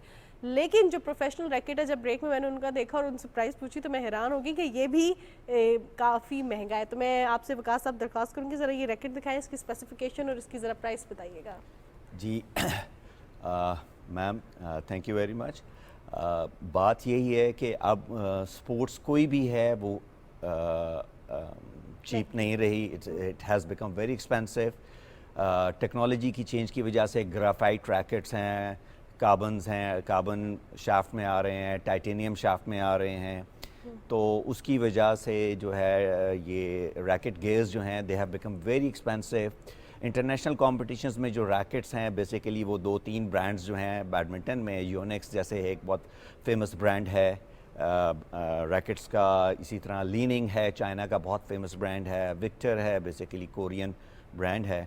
तो ये रैकेट्स जो हैं they have become very expensive, जो कि स्पेशली जब जो प्रोफेशनल प्लेयर्स हैं they are ranging between $200 to $300 के बीच में एक रैकेट जो है ये मिलता है। और मिनिमम भी एक प्लेयर जो है वो 4 रैकेट्स उसके पास रेडी होते हैं, क्योंकि ड्यूरिंग द मैच स्ट्रिंग्स टूट जाती हैं। इसकी इवन एक स्ट्रिंग जो है, एक रैकेट की string is ranging between $30 to $50 के दरमियान में इसकी एक स्ट्रिंग होती है। यानी 15 से 20 हज़ार रुपये की सिर्फ एक तार है जो आपको ये पूरा जाला नजर आया ना रैकेट के अंदर। हाँ जी, ये तकरीबन को $50 के करीब इसकी जो है अच्छी जो है कॉम्पिटिटिव प्लेयर्स यूज़ करते हैं वो $30 to $50 के बीच में। इट ऑल डिपेंड्स कि वो उसको किस क्वालिटी की स्ट्रिंग वो प्लेयर को सूट करती है। टूट भी जाती है रैकेट, कितने अरसे तक रहता है ये नॉर्मली जो है? अगर कोई इतने ज़्यादा कम्पिटिटिव ना हो और डबल्स में बेसिकली ज़्यादा गुमान होता है आपस में रैकेट लगने का, तो ये टच जब होता है और बेसिकली ये इतनी टाइट स्ट्रिंग हुई होती है कि बस एक टच होने की बात है और ये इसका फ्रेम जो है क्रैक कर जाएगा। और दूसरा ये कि हम देखते हैं कि प्लेयर्स कुछ अग्रेसिव होते हैं, कुछ अंपायर्स के फैसले भी होते हैं, जो कि मियां साहब अंपायर भी रहे हैं, तो अंपायर्स के कुछ फैसले भी ऐसे होते हैं उस पर भी अपना एग्रेशन या रैकेट नीचे एहतजाज फेंक शो देते करते हैं, रैकेट या तो अपने पाँव पे या उसको मारते हैं, तो उससे भी नुकसान होता है। जी देखिए, ह्यूमन एलिमेंट तो होता है गलती का, कोई भी बेसिकली, इसीलिए पूरी दुनिया में अब जो है ये न्यूट्रल अंपायर्स का कॉन्सेप्ट जो है अडॉप्ट हो चुका हुआ है। दुनिया में कहीं पे भी टूर्नामेंट्स होते हैं, लास्ट ईयर अभी कोई 4 महीने पहले पाकिस्तान में एक जूनियर्स का इंटरनेशनल टूर्नामेंट हुआ था, तो उसमें जो है तकरीबन हमारे एशियन कंट्रीज से अंपायर्स आए थे। पाकिस्तान में भी 2-3 अंपायर थे, लेकिन एक टूर्नामेंट के लिए कम से कम 10 आपको अंपायर्स चाहिए होते हैं जो मैच ऑफिशिएट कर रहे होते हैं, तो वो मोस्टली वो न्यूट्रल अंपायर्स होते हैं। और अब टेक्नोलॉजी, जैसे आपने देखा है कि जैसे क्रिकेट में जो है वो अंपायर रिप्ले में देख सकते हैं, रिव्यू सिस्टम्स होते हैं, तो इसमें बेसिकली ज़्यादा जो बेसिकली बैडमिंटन के अंदर ऑब्जेक्शन होता है वो बेसिकली इन एंड आउट के ऊपर हो रहा होता है। तो अब टेक्नोलॉजी बैडमिंटन में भी अडॉप्ट कर ली गई है, और जो है लाइंस के इन एंड आउट के ऊपर प्लेयर ऑब्जेक्ट कर सकता है। अगर देखा ये फुटबॉल में भी गोल लाइन, फिर हॉकी में भी जी, रिव्यू जी। सिस्टम आया, बाकी खेलों में भी आया। ये सब पाकिस्तान की बात करें, अगर हम आज इंटरनेशनल डे है बैडमिंटन का, और हमारे तमाम बच्चों से लेकर बड़ों तक सबको शौक होता है खेलने का बैडमिंटन, और इतना ज़रा इस पर कॉम्प्लिकेशंस हैं भी नहीं इस गेम में। जी जी जी। अब उतना मकबूल नहीं हो सका खेल, आज इंटरनेशनल डे है इसका बैडमिंटन का, तो जिन ममालिक में कम खेला जाता है या जिन ममालिक से प्लेयर्स उस तरह से आगे नहीं आते, इंटरनेशनल फेडरेशन उस हवाले से भी कुछ कर रही है? जी, इंटरनेशनल बैडमिंटन फेडरेशन जो है, जिस अब इंटरनेशनल से अब बेसिकली उसका नाम अब बेसिकली बैडमिंटन वर्ल्ड फेडरेशन, उसको BWF कहा जाता है। उसकी ये बेसिकली जो कॉन्सेप्ट है बैडमिंटन वर्ल्ड बैडमिंटन डे का, वो यही है कि इसके अंदर तमाम ऐसी कंट्रीज़ या जो भी पूरी दुनिया में कोई भी बैडमिंटन की एक्टिविटी करना चाहता है, वो अपने घर में कर ले, वो अपने छोटे छोटे क्लब्स होते हैं वहाँ एक्टिविटी करे, और उसकी वो स्नैप्स ले, उसकी वीडियोस करे, और उसको वो जो है हैशटैग वर्ल्ड बैडमिंटन डे करके वो आप अपने फेसबुक पे, ट्विटर पे, इंस्टाग्राम पे उसको प्रमोट करें। उसके लिए वर्ल्ड बैडमिंटन फेडरेशन ने बहुत सारे प्राइजेज़ अनाउंस किए हुए हैं, वो प्राइजेज़ दे रही है। लेटली इनका एक शटल टाइम के नाम से वर्ल्ड बैडमिंटन फेडरेशन ने अपना प्रोग्राम स्टार्ट किया हुआ है, जिसमें वो पूरी दुनिया के अंडर डेवलप कंट्रीज़ के स्कूल्स में जो हैं इसी तरह की बैडमिंटन किट्स स्पॉन्सर करते हैं। पाकिस्तान में भी 2 दफ़ा उनका ये प्रोग्राम हो चुका है, और हमारी जो पाकिस्तान बैडमिंटन फेडरेशन है उसके प्रेसिडेंट हैं करेंटली वाजिद अली चौधरी, हमारे जो हैं वो हमारे तकरीबन 7 दफ़ा के नेशनल चैम्पियन रहे हुए हैं। काफ़ी दुनिया के इंटरनेशनल टूर्नामेंट्स उन्होंने खेले हुए हैं। मुझे याद पड़ता है 2005 में वो ईरान में जो फजर इंटरनेशनल टूर्नामेंट था वो उसके विनर थे। उसके अलावा साउथ एशियन गेम्स में उन्होंने काफ़ी मेडल्स जीते हुए हैं पाकिस्तान के लिए। तो वो अब काफ़ी अच्छा काम कर रहे हैं बैडमिंटन की प्रमोशन के लिए। अनफॉर्चुनेटली बैडमिंटन के लिए जो है हमारे पास पाकिस्तान में स्पॉन्सर्स की बहुत ज़्यादा कमी है, पैसे नहीं मिलते। आई थिंक मेरे ख्याल में 15 लाख रुपए सालाना ग्रांट है पाकिस्तान बैडमिंटन फेडरेशन की गवर्नमेंट ऑफ पाकिस्तान की तरफ से, तो मुश्किल से साल में 1-3 प्लेयर्स को भी वो उस 15 लाख में बाहर का ट्रिप नहीं करवा सकते। तो जब तक ये हम इसमें ग्रांट और पैसा और स्पॉन्सरशिप नहीं आएगी, इसकी प्रमोशन बहुत मुश्किल है। सही, और स्पॉन्सरशिप ज़रूरी है कि सिर्फ हुकूमत नहीं, ये जो दीगर इदारे हैं उनको भी देखना चाहिए। और हम देखते हैं कि जब प्लेटफॉर्म्स मिलते हैं तो उसके बाद ही स्पॉन्सरशिप का सिलसिला स्टार्ट होता है। अब हम देख रहे हैं कि इस साल के एंड दिसंबर में भी चीन में एक टूर्नामेंट हो रहा है। उस हवाले से भी अगर हम पाकिस्तान के खिलाड़ियों की बात करें, कुछ तो कैटेगरी होती होगी, if they can not afford तो उनको स्पॉन्सर किया जा सके, या अगर आपको पाकिस्तान से भी स्पॉन्सर्स चाहिए, प्राइवेट स्पॉन्सर्स चाहिए, बहुत बड़ी बड़ी कंपनीज़ हैं, क्रिकेट को स्पॉन्सर कर रही हैं, हम हॉकी को भी कर रही हैं, दीगर खेलों को भी कर रही हैं, तो एक खिलाड़ी के लिए क्या वे आउट होना चाहिए, किस चीज़ पे उसको फोकस रहना चाहिए, अपनी सोशल मीडिया अपीयरेंस, अपना PR मैनेजर, किस चीज़ पे? देखिए जी, आपने बहुत अच्छी बात की है कि स्पॉन्सरशिप के लिए करना चाहिए। अनफॉर्चुनेटली बैडमिंटन में अभी तक जो हमारे प्लेयर्स हैं they are coming from a very middle class family background से आ रहे हैं, और वो जो पीआर मैनेजर्स और इस किस्म की चीज़ें वो अफोर्ड नहीं करते। हार्डली पाकिस्तान में पहले डिपार्टमेंटल स्पोर्ट्स होती थी तो उसमें जो है कोई पीआईए, कोई नेशनल बैंक, कोई वापडा, ऐसे प्लेयर्स को जो बिगनर्स भी अच्छे होते थे वो उनको उठा लेते थे और अपने प्रोग्राम में उनको डेवलप करके और उनको कुछ ना कुछ एक परमानेंट उनकी पे स्केल उनको मिलती रहती थी और वो अपनी स्पोर्ट्स की तरफ ध्यान करते थे। पर कुछ सालों से ये डिपार्टमेंटल स्पोर्ट्स बंद हो गई तो वो खिलाड़ी जो हैं वो बेरोज़गार हो गए एक तरीके से, और वो फिर मुख्तलिफ़ क्लबों में छोटी छोटी कोचिंग कैंप्स करके अपनी ही बैडमिंटन को सपोर्ट कर रहे थे, जो कि उनके लिए बहुत मुश्किल है बेसिकली इस तरीके से अपने आप को इंटरनेशनल कॉम्पिटिशन्स के लिए तैयार करने का। हमारी फॉर्मर नेशनल चैम्पियन महूर शहजाद जो हैं, जो कि पाकिस्तान की हिस्ट्री में पहली एक ही प्लेयर ऐसी थी जो कि किसी ओलंपिक्स के लिए क्वालिफाई कर सकी थी। जो लास्ट ओलंपिक्स हुए थे उसमें वो पाकिस्तान की तरफ से उन्होंने नुमाइंदगी की थी और पाकिस्तान का वो फ्लैग बेरर भी थी जो ओपनिंग सेरेमनी थी। लेकिन वो उसके लिए क्वालिफाई करने के लिए उनकी पर्सनल फैमिली ने उनको बहुत ज़्यादा सपोर्ट की थी। उनके जितने फॉरेन ट्रिप्स थे उनके फादर ने उनको सपोर्ट की और प्रमोट किया, जिसकी वजह से उस साल में 10 से 15 टूर्नामेंट्स वो खेल रही थी। तकरीबन 3 साल वो खेलती रही थी, जिसके बाद she was good enough to gain so many points कि वो एक ओलंपिक के लिए क्वालिफाई कर सकी थी। बिल्कुल सही। और अब चूँकि अब आज इंटरनेशनल डे है तो हम चाहेंगे क्या, खेला तो हर जगह जाता है ये खेल, स्कूल्स हों, गली मोहल्ले हों, घर हों, क्या पैगाम देंगे इसकी प्रमोशन के लिए? जी, इसकी प्रमोशन के लिए पैगाम ये है कि कोशिश करें अपने बच्चों को जितनी आज का ज़माना गैजेट्स का ज़माना आ गया है उनसे दूर करें, फ़िज़िकल स्पोर्ट्स की तरफ लेके आएँ बच्चों को। दिन में 2 घंटे लाजमी कोई भी स्पोर्ट्स, मैं तो बैडमिंटन कहूँगा, इट्स वेरी इजी कि आप अपने घर के गार्डन में भी खेल सकते हैं, घर के ड्राइववे में भी खेल सकते हैं। इस्लामाबाद क्लब में इस टाइम दुनिया पाकिस्तान के सबसे बेस्ट बैडमिंटन हॉल हैं। हमने करंटली 40 बच्चों का कैंप वहाँ पे लगाया हुआ है। 8 साल से लेके 18 साल तक के बच्चे उसमें कॉम्पीट कर रहे हैं। उन बच्चों को हम तैयार कर रहे हैं कि आने वाले दिनों में, आने वाले सालों में उन 40 बच्चों में से कोई एक पाकिस्तान का नेशनल चैम्पियन बने और पाकिस्तान को इंटरनेशनल रिप्रेजेंट करे। इंशाल्लाह इंशाल्लाह। बहुत शुक्रिया वकास साहब आपके कीमती वक्त का। हम बात कर बैडमिंटन के हवाले से, अब कुछ बात कर लेते हैं रिजवान आज के दिन के हवाले से। जिस तरह हमने डिफरेंट चीज़ों के हवाले से बात की है, बैडमिंटन भी, लेकिन कुछ ऐसी चीज़ें होती हैं और वो हमारे घर में होती हैं और हमारे बहुत करीब होती हैं। वो होते हैं हमारे पेट एनिमल्स, जो हमने घर में पालतू जानवर रखे होते हैं। और आज पालतू जानवरों का आलमी दिन है। 5 जुलाई को हर साल बनाया जाता है, क्योंकि ये सिर्फ जानवर नहीं होते, ये हमें अपने फैमिली मेम्बर्स की तरह भी लग रहे होते हैं, इनसे बहुत प्यार भी किया जाता है। ऐसा क्यों है मानूर के जैसे पालतू जानवर का नाम आता है तो सबसे पहले जो पेट डॉग्स होते हैं वो जहन में आ जाता है कि जो कुत्ता है उसको घर में रखा जाता है, बहुत सारे लोग वो पालते हैं और उनके साथ जो उनका लगाव होता है, वॉक करनी है, कोई भी एक्टिविटी है उसमें उनके साथ साथ ही होते हैं, ट्रैवलिंग में भी साथ साथ ही होते हैं।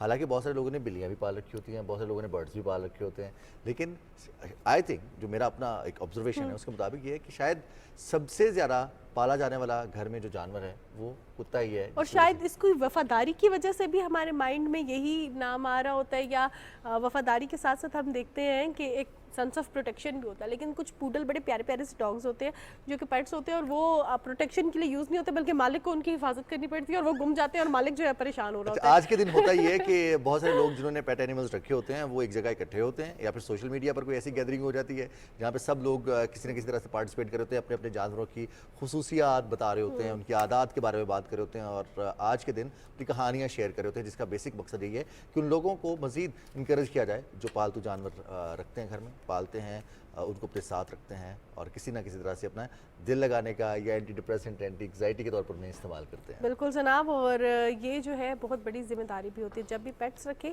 तो कोशिश करें कि उनकी हिफाजत आप कर सकें, उनका ख्याल रख सकें। अगर नहीं रख सकते तो किसी को अडॉप्टेशन के लिए दिए। अब प्रोग्राम का सिलसिला हम आगे बढ़ाते हैं और हम देख रहे हैं कि ख़वातीन, अभी हम एक खातून के हवाले से थोड़ी देर पहले बात कर रहे थे कि उन्होंने क्वालिफाई किया फाइनल तक पाकिस्तान बैडमिंटन के, और बट स्टिल रिजवान हम देखते हैं कि ख़वातीन हर मैदान में आगे हैं। और हमारी फील्ड, मीडिया की फील्ड, जब मीडिया से रिलेटेड कोई खातून आगे बढ़ रही होती है तो बात करते हुए बड़ी खुशी होती है।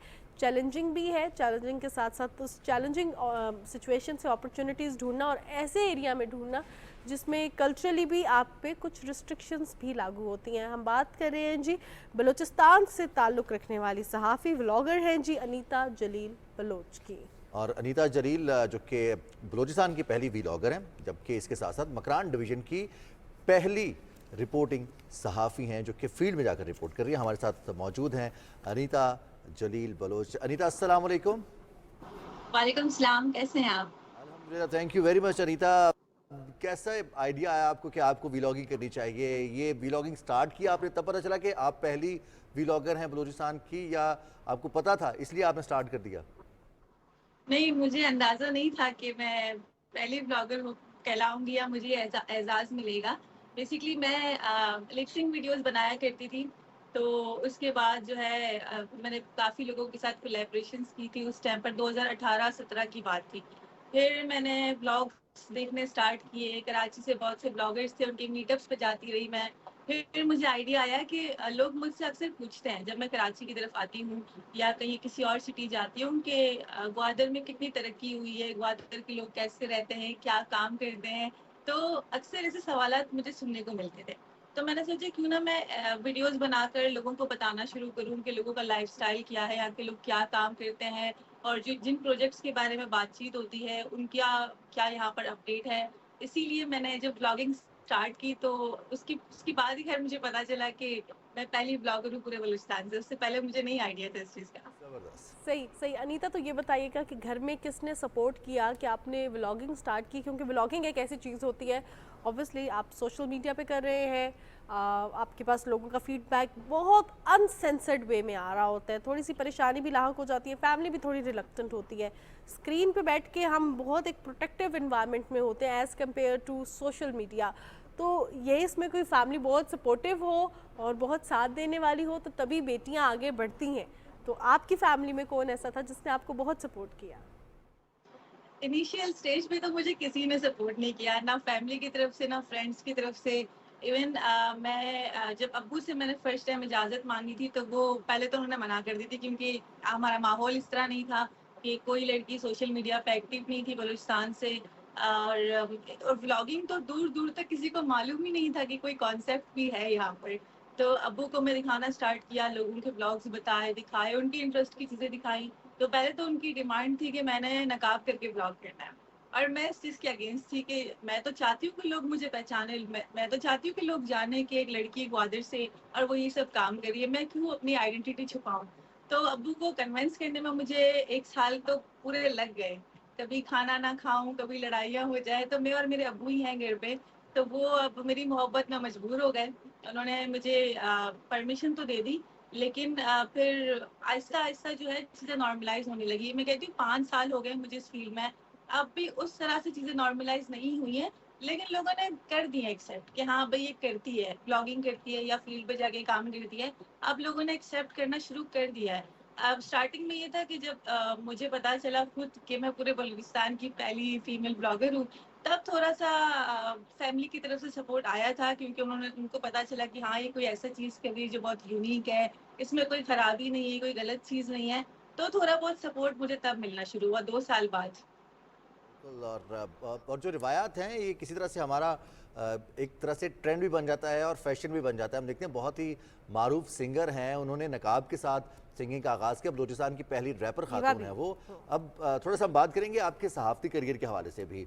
सहाफ़त आपने बाद में शुरू की व्लॉगिंग के, या पहले से ही इंटरेस्ट था? क्योंकि सहाफ़ी बनना, रिपोर्टिंग करना कतई आसान नहीं, बहुत जिम्मेदाराना और बड़ा मेहनत वाला और बड़ा रिस्की काम भी होता है समटाइम्स। बिल्कुल, बहुत रिस्की होता है। बेसिकली मैं स्कूल लाइफ से ही मुझे जर्नलिज़्म में बहुत इंटरेस्ट था, लेकिन मेरा एक माइंड सेट किया गया था शुरू से कि भई लड़कियाँ नहीं आती स्क्रीन पे, लड़कियाँ नहीं करती ये सारी चीज़ें। और यहाँ पर ग्वादर में रह कर ये चीज़ सोचना तो मतलब कि इम्पॉसिबल चीज़ थी। लेकिन जब मैंने व्लॉगिंग में काम किया, उसके साथ-साथ मैं थिएटर्स करती रही और मैंने बलूची फ़िल्मों में काम किया, तो मैं अच्छा खासा स्क्रीन पर आ चुकी थी ऑलरेडी। फिर मुझे याद है कि मैंने पहला जो अपना फील्ड रिपोर्टिंग का काम किया था पहला, तो न्यूज़ चैनल थी, उसके लिए उन्होंने मुझे कहा था कि बुक फेस्टिवल कवर करना है। तो माइक मेरे हाथ में था, लोगों का उस पे लोगो लगा हुआ था और मैं हर जगह जा के जो है ना इंटरव्यूज़ कर रही थी। तो वो मुझे बहुत अच्छा लगा। मैंने कहा यार ये तो एक डिफरेंट चीज़ है, एक डिफरेंट काइंड ऑफ ना आपको एक्सपीरियंस मिल रहा है। ब्लॉगिंग तो मेरी चल रही है साथ-साथ, लेकिन फिर मेरा वही स्कूल वाला शौक दोबारा आ गया। फिर मुझे ये हुआ कि किसी प्रॉपर चैनल से पहले जो मुझे खुद को ट्रेन करना है इस फील्ड में, तो लोकल जो है हमारा डिजिटल मीडिया जिसके साथ मैं काम करती हूँ ग्वादर में, जिसमें जो सिर्फ ग्वादर डिस्ट्रिक्ट की न्यूज़ देते हैं, तो उनके साथ मैंने काम किया। पहले मैं इंडोर प्रोग्राम करती थी क्योंकि मुझे डर था कहीं ना कहीं कि किस तरह मैं जाकर रिपोर्टिंग करूंगी, माइक हाथ में लेकर धूप में घूमती रहूंगी लोगों के पीछे। लेकिन इंडोर मैंने वही इंटरव्यूज जैसे प्रोग्राम्स किए, मॉर्निंग शोज किए यहाँ पर ग्वादर के लेवल के। फिर 2 साल बाद इतना मेरा थोड़ा एतमाद बढ़ गया कि मैं फील्ड पे जाने लगी। अब डेली मैं फील्ड पे जाती हूँ, डेली कोई ना कोई मैं पैकेज बना रही होती हूँ। इस तरह मेरा थोड़ा इंटरेस्ट बिल्डअप हुआ, लोगों ने भी थोड़ा इंटरेस्ट दिया। लोग जब आपको अप्रिशिएट करते हैं ना किसी चीज में, तो आपको और भरोसा और एतमाद आपको खुद पे आता है कि नहीं आप कुछ गलत नहीं कर रहे हैं। इसी तरह मेरे अब्बू को फिर मेरे सहाफी वाले फेस से कोई तकलीफ नहीं थी, ब्लॉगिंग वाले से शायद थोड़ी बहुत थी, लेकिन उनको अच्छा लगता था कि मैं लोगों के लिए आवाज उठाती हूँ, मैं इश्यूज को हाईलाइट करती हूँ, मैं अवेयरनेस वीडियोस बनाती हूँ, तो वो खुश थे इस चीज में। जबरदस्त सही, जबरदस्त। Amazing amazing. तो अनीता, एट द एंड मैं आपसे ये जानना चाहूँगी कि बहुत सी अपॉर्चुनिटीज़ भी हैं ख़वातीन के लिए। हम देख रहे हैं कि काम बहुत ज़्यादा किया जा रहा है उधर, व्लॉगिंग के हवाले से, डिफरेंट चीज़ों के हवाले से, आर्ट एंड कल्चर के हवाले से। तो अनीता, कौन कौन सी चीज़ें हैं जो कि आपने व्लॉगिंग में एक्सप्लोर की? क्योंकि व्लॉगिंग या मीडिया एक ऐसा सेक्टर है जिसमें जब आप काम करने लगते हैं तो आपको पता चलता है कि there are lot of things to do, क्योंकि एक्सपोजर बहुत ज़्यादा होता है। तो आपको क्या लगा ख़वातीन के लिए वहाँ पे कौन कौन सी ऐसी चीज़ें हैं जिनको वो एक्सप्लोर कर सकती हैं, वो कर सकती हैं अपने कल्चर को मद्देनज़र रखते हुए, अपनी फैमिली बैकग्राउंड को मद्देनज़र रखते हुए? अब मैंने जो पर्सनली जो सीखी ब्लॉगिंग में आकर एक्सप्लोर की वो था ट्रैवलिंग। मुझे हमेशा से लगता था कि औरतें जो है यहाँ पर कैंपिंग्स नहीं कर सकती, ट्रैवलिंग नहीं कर सकती। विद इन बलूचिस्तान भी मैंने नहीं देखा खवातीन को ना इस तरह आज़ादी के साथ घूमते हुए। या तो वो फैमिली पिकनिक्स पे जाते रहे, या अगर कोई ट्रिप प्लान करना था तो नॉर्दर्न एरियाज पे दोस्तों के साथ निकल जाए। मैंने एक माइंड लोगों का चेंज करना था बलूचिस्तान को लेकर, तो इस वक्त मेरा ना फोकस पूरा यही है कि मैंने बलूचिस्तान की टूरिज्म पे काम करना है। तो मैंने प्लान बनाया, ग्रुप बनाया, मेरे साथ फीमेल भी थे, मेल भी थे, तो मैं निकल जाती थी ग्वादर से बाहर, लेकिन बलूचिस्तान के अंदर ही। तो हमने काफ़ी डिस्ट्रिक्ट कवर किए। मेरा जो मोस्टली अभी रिसेंट कंटेंट ही यही था ट्रैवलिंग का। तो मैंने ये फील किया कि मुझसे पहले तो ग्वादर जैसी जगह से निकल के कोई लड़की कैंपिंग भी नहीं करती थी, कहीं नाइट स्टे ही नहीं किया, जैसे कोई पहाड़ों के बीच में समंदर के पास। तो ये एक टोटली एक न्यू एक्सपीरियंस था मेरे लिए, और मैं इस चीज़ पे मैं चाहूँगी कि और फीमेल्स भी मोटिवेट हों और इस तरह वो भी ट्रैवलिंग पे निकले। और साथ साथ जो पाकिस्तान की और एरियाज के जो लोग हैं जो कि और एरियाज जाते हैं पाकिस्तान के एक्सप्लोर करने, तो उनका थोड़ा अटेंशन इस तरफ भी आया, बलूचिस्तान की खूबसूरती की तरफ भी आया। बिल्कुल सही। और मानूर, इजाज़त है कुछ दिन बाद कंटिन्यू कर लें? Please please please. अच्छा अनीता, हम अक्सर देखते हैं गवादर के बारे में। गवादर माशाल्लाह पाकिस्तान की एक ऐसी बंदरगाह है जो कि पाकिस्तान को खुदा की तरफ से डीप सी गिफ्टेड है और बंदरगाह बहुत करीब है। अब दुनिया का फोकस सी पैक का मरकज़ भी हमारा गवादर ही है। तो गवादर की खूबसूरती के साथ साथ थोड़ा सा उसके बारे में बताइएगा कि उसको कितना एक्सप्लोर किया। दूसरा, बहुत सारे नौजवान, चाहे वो लड़कियां हो लड़के हों, जब आप जैसी पर्सनैलिटी को देखते हैं इंस्पिरेशन मिलती है, कौन सी चैलेंजेस हैं जो उनको फेस करने पड़ सकते हैं? आप क्या गाइड करेंगे उन्हें कि चैलेंजेस कितनी ड्यूरेशन के होते हैं, कितने वक्ती होते हैं? कामयाबी के लिए आपको वाक़ईतन मेहनत करना पड़ती है। बेसिकली जो पोर्ट की बात है, मैं खुद वहाँ एक टाइम पर जॉब कर चुकी हूँ, मेरा अच्छा खासा टाइम गुजारा है वहाँ पर। इवन जितने जो होस्टिंग प्रोग्राम्स होते हैं ग्वादर के, अगर पीएम आते हैं ग्वादर या सीएम आ जाते हैं या कोई और इवेंट होता है, वो सारे मैं खुद होस्ट करती हूँ यहाँ पर। और साथ साथ जो प्रोजेक्ट्स की बात है, तो वो ऑन एंड ऑफ चल रहा है। काफ़ी प्रोजेक्ट्स कंप्लीट हो चुके हैं, काफ़ी पे काम चल रहा है। और ये होता है कि स्टार्टिंग में ऐसी जगह पर जब तरक्की का नया काम शुरू होता है तो लोकल्स काफ़ी हद तक डिस्टर्ब भी हो जाते हैं, लेकिन आहिस्ता आहिस्ता वो भी इस चीज़ को एक्सेप्ट करने लगते हैं। तो काफ़ी ऐसे प्रोजेक्ट्स हैं जिन पर काम हो चुके हैं, और ग्वादर बंदरगाह की वजह से जो है वैसे ही काफ़ी ग्वादर हाईलाइटेड रहा है। तो जो मैं कहूँगी कि स्ट्रगल्स है यहाँ रहकर काम करना, और आपको दोनों चीज़ों को ना साथ लेके चलना है। जो लोकल्स हैं उनके रिव्यूज़ को भी साथ लेके चलना है, साथ साथ जो तरक्की वाला फेज चल रहा है, बहुत से लोग एक्सेप्ट करते हैं, बहुत से नहीं करते। मेरी पर्सनली कोशिश ये है कि मैं तो पॉजिटिव रह के दिखाऊं। तो पॉजिटिव रहने में बहुत स्ट्रगल करनी पड़ती है इंसान को। अब नेगेटिव होना बहुत इजी है।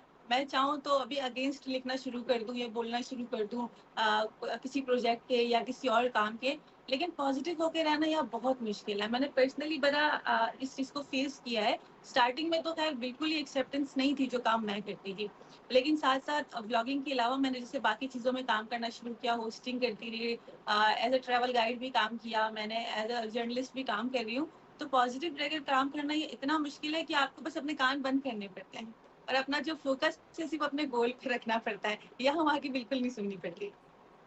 बिल्कुल, बिल्कुल। अनीता, एट द एंड एक शॉर्ट सा पैगाम ख़वातीन जो आपको देख रही हैं उनको देना चाहेंगी? बिल्कुल, मैं यही बोलना चाहूँगी कि अगर आप कुछ करना चाहती हैं, आपने अपना एक ज़हन बना दिया है, आपने अपना माइंड सेट कर दिया है कि आपने उस गोल को अचीव करना है, तो आपने साथ में, जैसे मैंने कहा ना, कि आस-पास के लोगों को बिल्कुल नहीं सोचना। आपको पता है कि आप जो काम कर रही हो बिल्कुल ठीक है, फैमिली को एतमाद में रखकर, क्योंकि मुझे खुद पर्सनली 1 साल लगा अपने अब्बू को, हालाँकि बाकी लोगों को शायद ये चीज़ बहुत छोटी लगेगी कि ब्लॉगिंग के लिए अपने अब्बू से 1 साल तक लड़ती रही, क्योंकि मैं करना चाहती थी, मैं इस चीज़ को एक्सप्लोर करना चाहती थी। इसी तरह अगर आप भी कुछ करना चाहती हैं अपनी ज़िंदगी में, ऐसा कोई मोटिव है, ऐसा कोई गोल आपने बनाया हुआ है, चाहे वो कोई छोटी से छोटी चीज़ क्यों ना हो, उसको फिर पीछे नहीं हटना। और एक दफ़ा जब उसमें आपने कूद कूद चुके हैं ना उस काम में, तो फिर बिल्कुल ही पीछे नहीं हटना है और दरिया किसी में के छलांग बोलने लगा से रही तो कुछ फिर नहीं पार है। करके दिखाना है। बहुत शुक्रिया अनीता जलील बलोच। एग्ज़ैक्टली। हमारी दुआएं आपके साथ हैं, आप इसी तरह से कामयाबियां समेटते रहें और न सिर्फ बलूचिस्तान की बल्कि भर की खूबसूरती पूरी दुनिया को दिखाएं, लोगों के लिए इंस्पिरेशन बनती रहें। बहुत शुक्रिया, आप हमारे साथ थी। और ये जो हम सोचते हैं, एज्यूम कर लेते हैं ना कि न जाने क्या होगा, इजाज़त मिलेगी या नहीं मिलेगी, या कोई क्या कहेगा, ये पहले से एज्यूम कर लें तो शायद बहुत सारे काम हम करने से पहले ही उनको ख़त्म कर देते हैं। तो बिल्कुल। एज्यूम करने की बजाय प्रैक्टिकली अगर काम का आगाज़ किया जाए तो चीज़ें आपके लिए बेहतर भी हो सकती है। एग्जैक्टली, प्रोग्राम का हम सिलसिला आगे बढ़ाएंगे, लेकिन वक्त हुआ है एक ब्रेक का।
जी जनाब, सुबह पाकिस्तान में आपको एक बार फिर खुशामदीद कहते हैं। और अगर हम बात करें इस्लामी महीनों की, तो मुहर्रमुल हराम पहला इस्लामी महीना है, यानी कि इससे हिजरी साल का आगाज़ होता है। और हम मुसलमान इसी तरह के इस्लामी महीने, चाहे वो रमज़ानुल मुबारक हो, चाहे वो मुहर्रम हो, चाहे वो रबीउल अव्वल हो, उसमें मौके तलाश करते हैं कि अपनी ज़िंदगी को बेहतर बना सकें। हम उसमें मौके तलाश करते हैं कि अपनी गलतियों की माफ़ी मांग सकें। हम उसमें मौके तलाश करते हैं कि अपनी ज़िंदगी को दीन इस्लाम के मुताबिक गुजार सकें। हमें देखते हैं कि जो भी इस्लामी महीने अल्लाह ताला ने हमें अता किए हैं, उनकी फ़जीलतें भी बयान की गई हैं। इन जितने भी माह साल हैं, इनके हवाले से अल्लाह ताला ने कुरान करीम में भी जिक्र किया। अयाम मुबारक हैं, फिर माह मुबारक हैं, बिल्कुल, इनामात हैं, एहसानात हैं, फ़ज़ाइल हैं, फिर कुछ ऐसी मिसालें हैं इन महीनों में कि अल्लाह ताला ने आने वाली बने हुए इंसान के लिए उसमें बहुत कुछ रखा है, उनके सीखने के लिए, तालीम तरबियत के लिए। इसी पर बात करेंगे हम बात करेंगे प्रोग्राम में, हमारे मेहमान हैं मुफ्ती गुलजार अहमद नईमी साहब, उनसे जानेंगे कि मुहर्रम की आमद है, हमें मुहर्रम के लिए क्या तैयारी करनी है। अस्सलाम वालेकुम मुफ्ती साहब। वालेकुम सलाम व रहमतुल्लाह। जनाब बहुत शुक्रिया, आपने वक्त दिया। यूँ तो सारे महीने ही हैं वो अल्लाह ताला के हैं, लेकिन मुहर्रम के हवाले से बड़ी ख़ास निस्बत है, बड़ा ख़ास फ़ज़ाइल है मुहर्रम की, क्या तैयारी करनी चाहिए?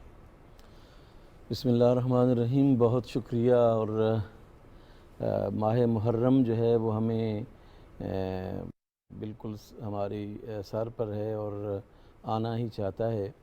तो इस माह मुकर्रम के जो आदाब हैं, इस माह मुकर्रम में जो नॉर्म्स हैं, उनका बहुत ज़्यादा ख़्याल रखना चाहिए। ये ऐसा अहम महीना है कि जिस महीने में अल्लाह सुब्हानहू व तआला ने एक 10वीं मुहर्रमुल हराम रखी है, जिसकी पूरी यानी इंसानियत की हिस्ट्री में अगर आप देखें तो बहुत ज़्यादा अहमियत है। एक तो हज़रत आदम अलैहिस्सलाम की तौबा को इसी आशूरा मुहर्रम में कबूल फरमाया गया। हज़रत नूह अलैहिस्सलाम की कश्ती को जूदी पहाड़ के साथ जो है वो लगाया और बचाया गया, ये 10वीं मुहर्रमुल हराम का दिन था। सैयदना इब्राहीम खलीलुल्लाह अलैहिस्सलातु व तस्लीम पर जब आग को गुलो गुलजार किया गया तो यही 10वीं माह 10वीं का दिन था, 10वीं मुहर्रम का दिन था। इसी तरह सैयदना मूसा अलैहिस्सलाम की कौम को जब फ़िरौन से निजात दिलाया गया तो ये भी 10वीं मुहर्रमुल हराम का जो है वो दिन था। लेकिन करबला के वाक़े के बाद ये तमाम जो मुहर्रमुल हराम के 10वें दिन की शनाख्तें थीं वो पस मंज़र में चली गईं, और सिर्फ़ अब हम इस माह मुहर्रम को इस उन्वान से याद करते हैं कि सैयदना रसूलुल्लाह सल्लल्लाहु अलैहि वसल्लम के नवासे इमाम आली मकाम हज़रत इमाम हुसैन अलैहिस्सलाम को 10वीं मुहर्रमुल हराम में जो है वो शहीद किया गया, करबला के मैदान में शहीद किया गया।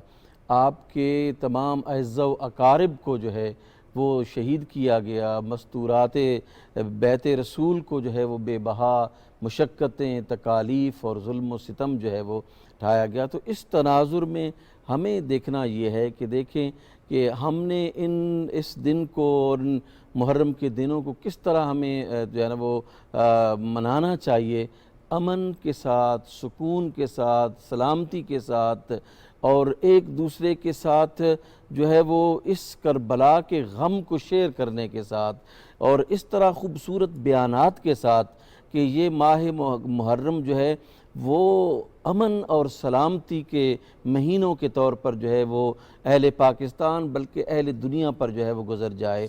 देखें, पाकिस्तान और इस्लाम ये दोनों अल्लाह के तोहफ़े हैं इस उम्मत के लिए। तो अमन एक ऐसी चीज़ है कि तरक्की और उरूज का नुक्ता आगाज़ भी अमन है, और इसका अंजाम और इसका जो है वो बिल्कुल जो आला सतह है यानी मुंतहा है वो भी अमन है। इस्लाम अमन चाहता है। इस्लाम ने क्या कहा, रसूलुल्लाह सल्लल्लाहु अलैहि वसल्लम ने क्या इरशाद फरमाया, अल मुस्लिमु मन सलिम अल मुस्लिमून मिन लिसानिही व यदिही, कि मुसलमान वो है कि जिसकी ज़ुबान से और जिसके हाथ से दूसरे मुसलमान जो है वो महफूज व मामून रहें। बदकिस्मती हमारी ये है कि जब ऐसे इवेंट्स आते हैं, ऐसे जो है वो दिन आते हैं, तो हमें अपनी फ़िक्र पड़ जाती है, पाकिस्तान की फ़िक्र पड़ जाती है कि कहाँ यहाँ कोई शरीर ऐसी शर न फैला दे, कोई फसादी ऐसा फसाद न फैला दे जिसकी वजह से उम्मत मुस्लिमा का सुकून तहबाला हो जाए, अहले पाकिस्तान का जो है वो सुकून तहबाला हो जाए।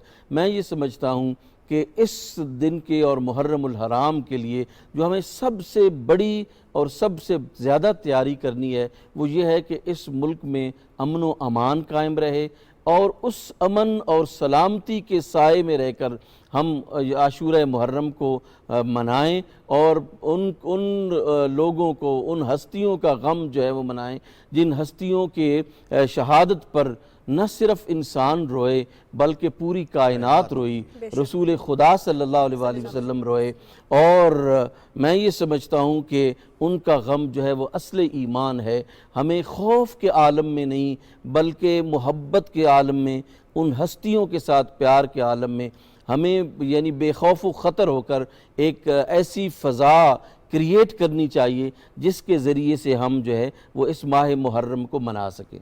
बेशक बेशक। मुफ्ती साहब, जिस तरह आपने माह मुहर्रम की फजीलत के हवाले से बात की, तो इस पर तमाम मुसलमानों के लिए एक सबक ये भी है कि हक़ व बातिल की जंग में आपने हक़ का साथ देना है। आपने, अगर हम रब ताला पर ईमान के हवाले से बात करते हैं तो ईमान अपना पुख्ता रखना है। इसके साथ साथ हम देखते हैं कि जो भी मुश्किलात आती हैं अपने रब से ही मांगना है। अब ये महीना हम तमाम मुसलमानों के लिए, बल्कि पूरी दुनिया के लिए एक सबक है कि ज़िंदगी कैसे गुजारनी है। हम मुसलमान अपने आप को बेहतर कैसे बना सकते हैं इस महीने में। आजकल के जदीद दौर में हमारे जदीद मसाइल भी हैं। हम देखते हैं कि जब चाहे मुहर्रमुल हराम हो, चाहे रमज़ानुल मुबारक हो, चाहे रबीउल अव्वल हो, हमें अल्लाह ताला की तरफ से एक रिमाइंडर मिल रहा होता है, एक लेसन मिल रहा होता है कि ये जो तुम्हारी ज़िंदगी की कन्फ्यूजन्स हैं इसका हल ये है। मुहर्रम में ऐसे बहुत से रिमाइंडर्स हमारे लिए मौजूद हैं। हम अपने आप को, ख़ास तौर पे आजकल की यूथ अपने आप को बेहतर कैसे बना सकती है, वो जो मसाइल हमारे खुद के बनाए गए हैं उनसे किस तरह निकल सकते हैं?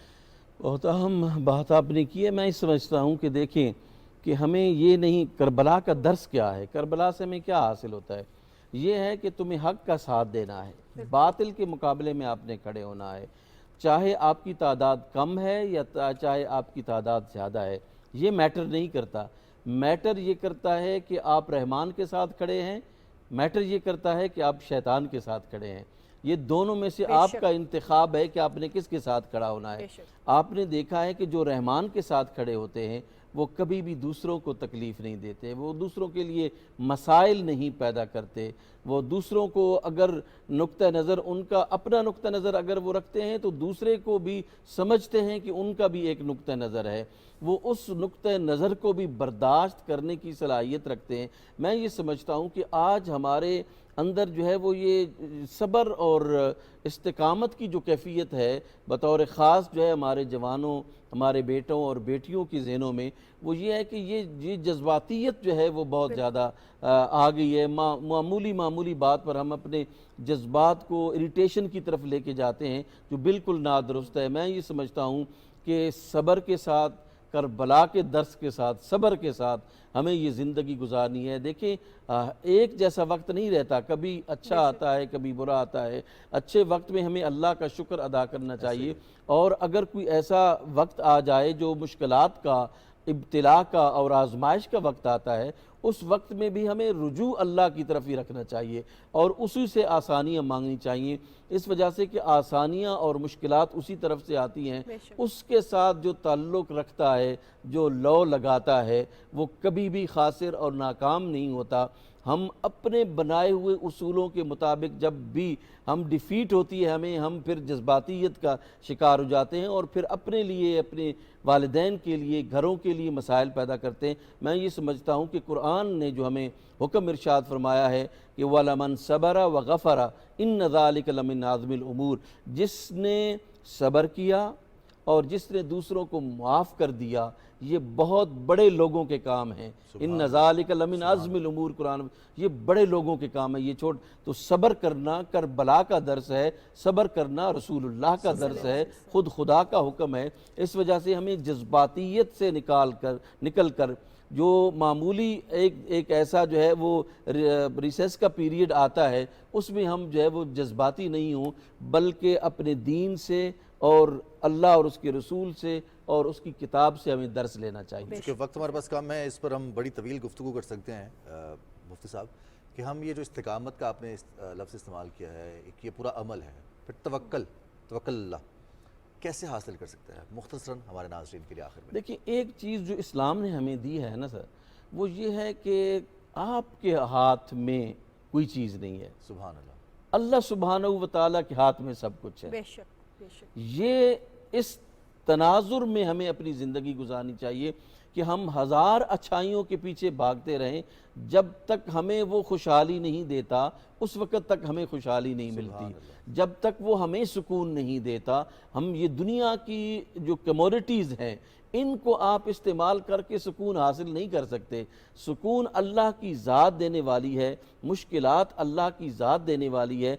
जब वमन यतवक्कल अलल्लाह फहुव हस्बुह, का जो हम फ़लसफ़ा कुरान हमें देता है कि जो अल्लाह पर तवक्कुल और भरोसा करता है वो उसके लिए काफ़ी हो जाता है।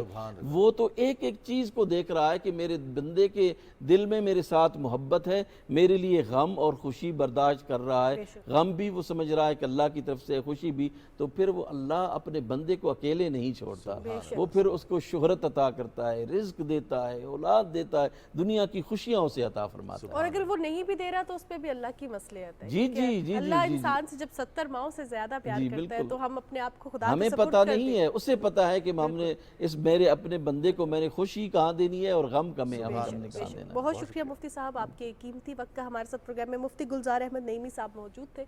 मुहर्रम की फजीलत के हवाले से बात कर रहे थे और हम तमाम मुसलमानों के लिए ख़ास तौर पे आजकल की नौजवान नस्ल के जो मसाइल हैं उसका हल हमें अल्लाह पाक ने जो रिमाइंडर दिए हैं वो इन महीनों की सूरत में, वो कुरान पाक की सूरत में, वो अहदीस की सूरत में है, उन पर अमल करना बहुत ज़्यादा ज़रूरी है ताकि हम अपनी ज़िंदगी के जो मसाइल हैं, ये जो हमारे अपने ही जनरेट करदा मसाइल हैं, इनसे निकल सकें। हमें तवक्कुल करना है, बहुत सारे काम जो हम अपने ये समझते हैं कि शायद हमारे कंट्रोल में है। जैसे मुफ्ती साहब ने आपसे कुछ देर पहले कहा कि हमारे हाथ में अल्लाह ताला ने कुछ नहीं रखा, हमें चूज़ करना है सही रास्ते को, गलत रास्ते को। ये इसी पर हमें अशरफुल मखलूक़ात भी बनाया गया है। लेकिन अता करना और किसी भी चीज़ का ले लेना ये खुदा ताला की मर्ज़ी है, उसको सूट भी करती है और अल्लाह ताला की जानिब से इंसान को बहुत सारी नेमतें बिन मांगे भी अता की गई हैं। तो हमें उनका शुक्र भी अदा करना है और यकीन रखना है कि अल्लाह ताला हमें मज़ीद आसानियाँ, खुशियाँ अता करेगा। बिल्कुल जनाब, प्रोग्राम का वक्त हो गया ख़त्म। अपनी मेज़बान मानूर कुरैशी और रिजवान अली अहमद को इजाज़त दीजिए। अगले हफ्ते इंशाल्लाह आपसे मुलाकात होगी सुबह पाकिस्तान में। अपना बहुत सा ख्याल रखिएगा। अल्लाह हाफ़िज़।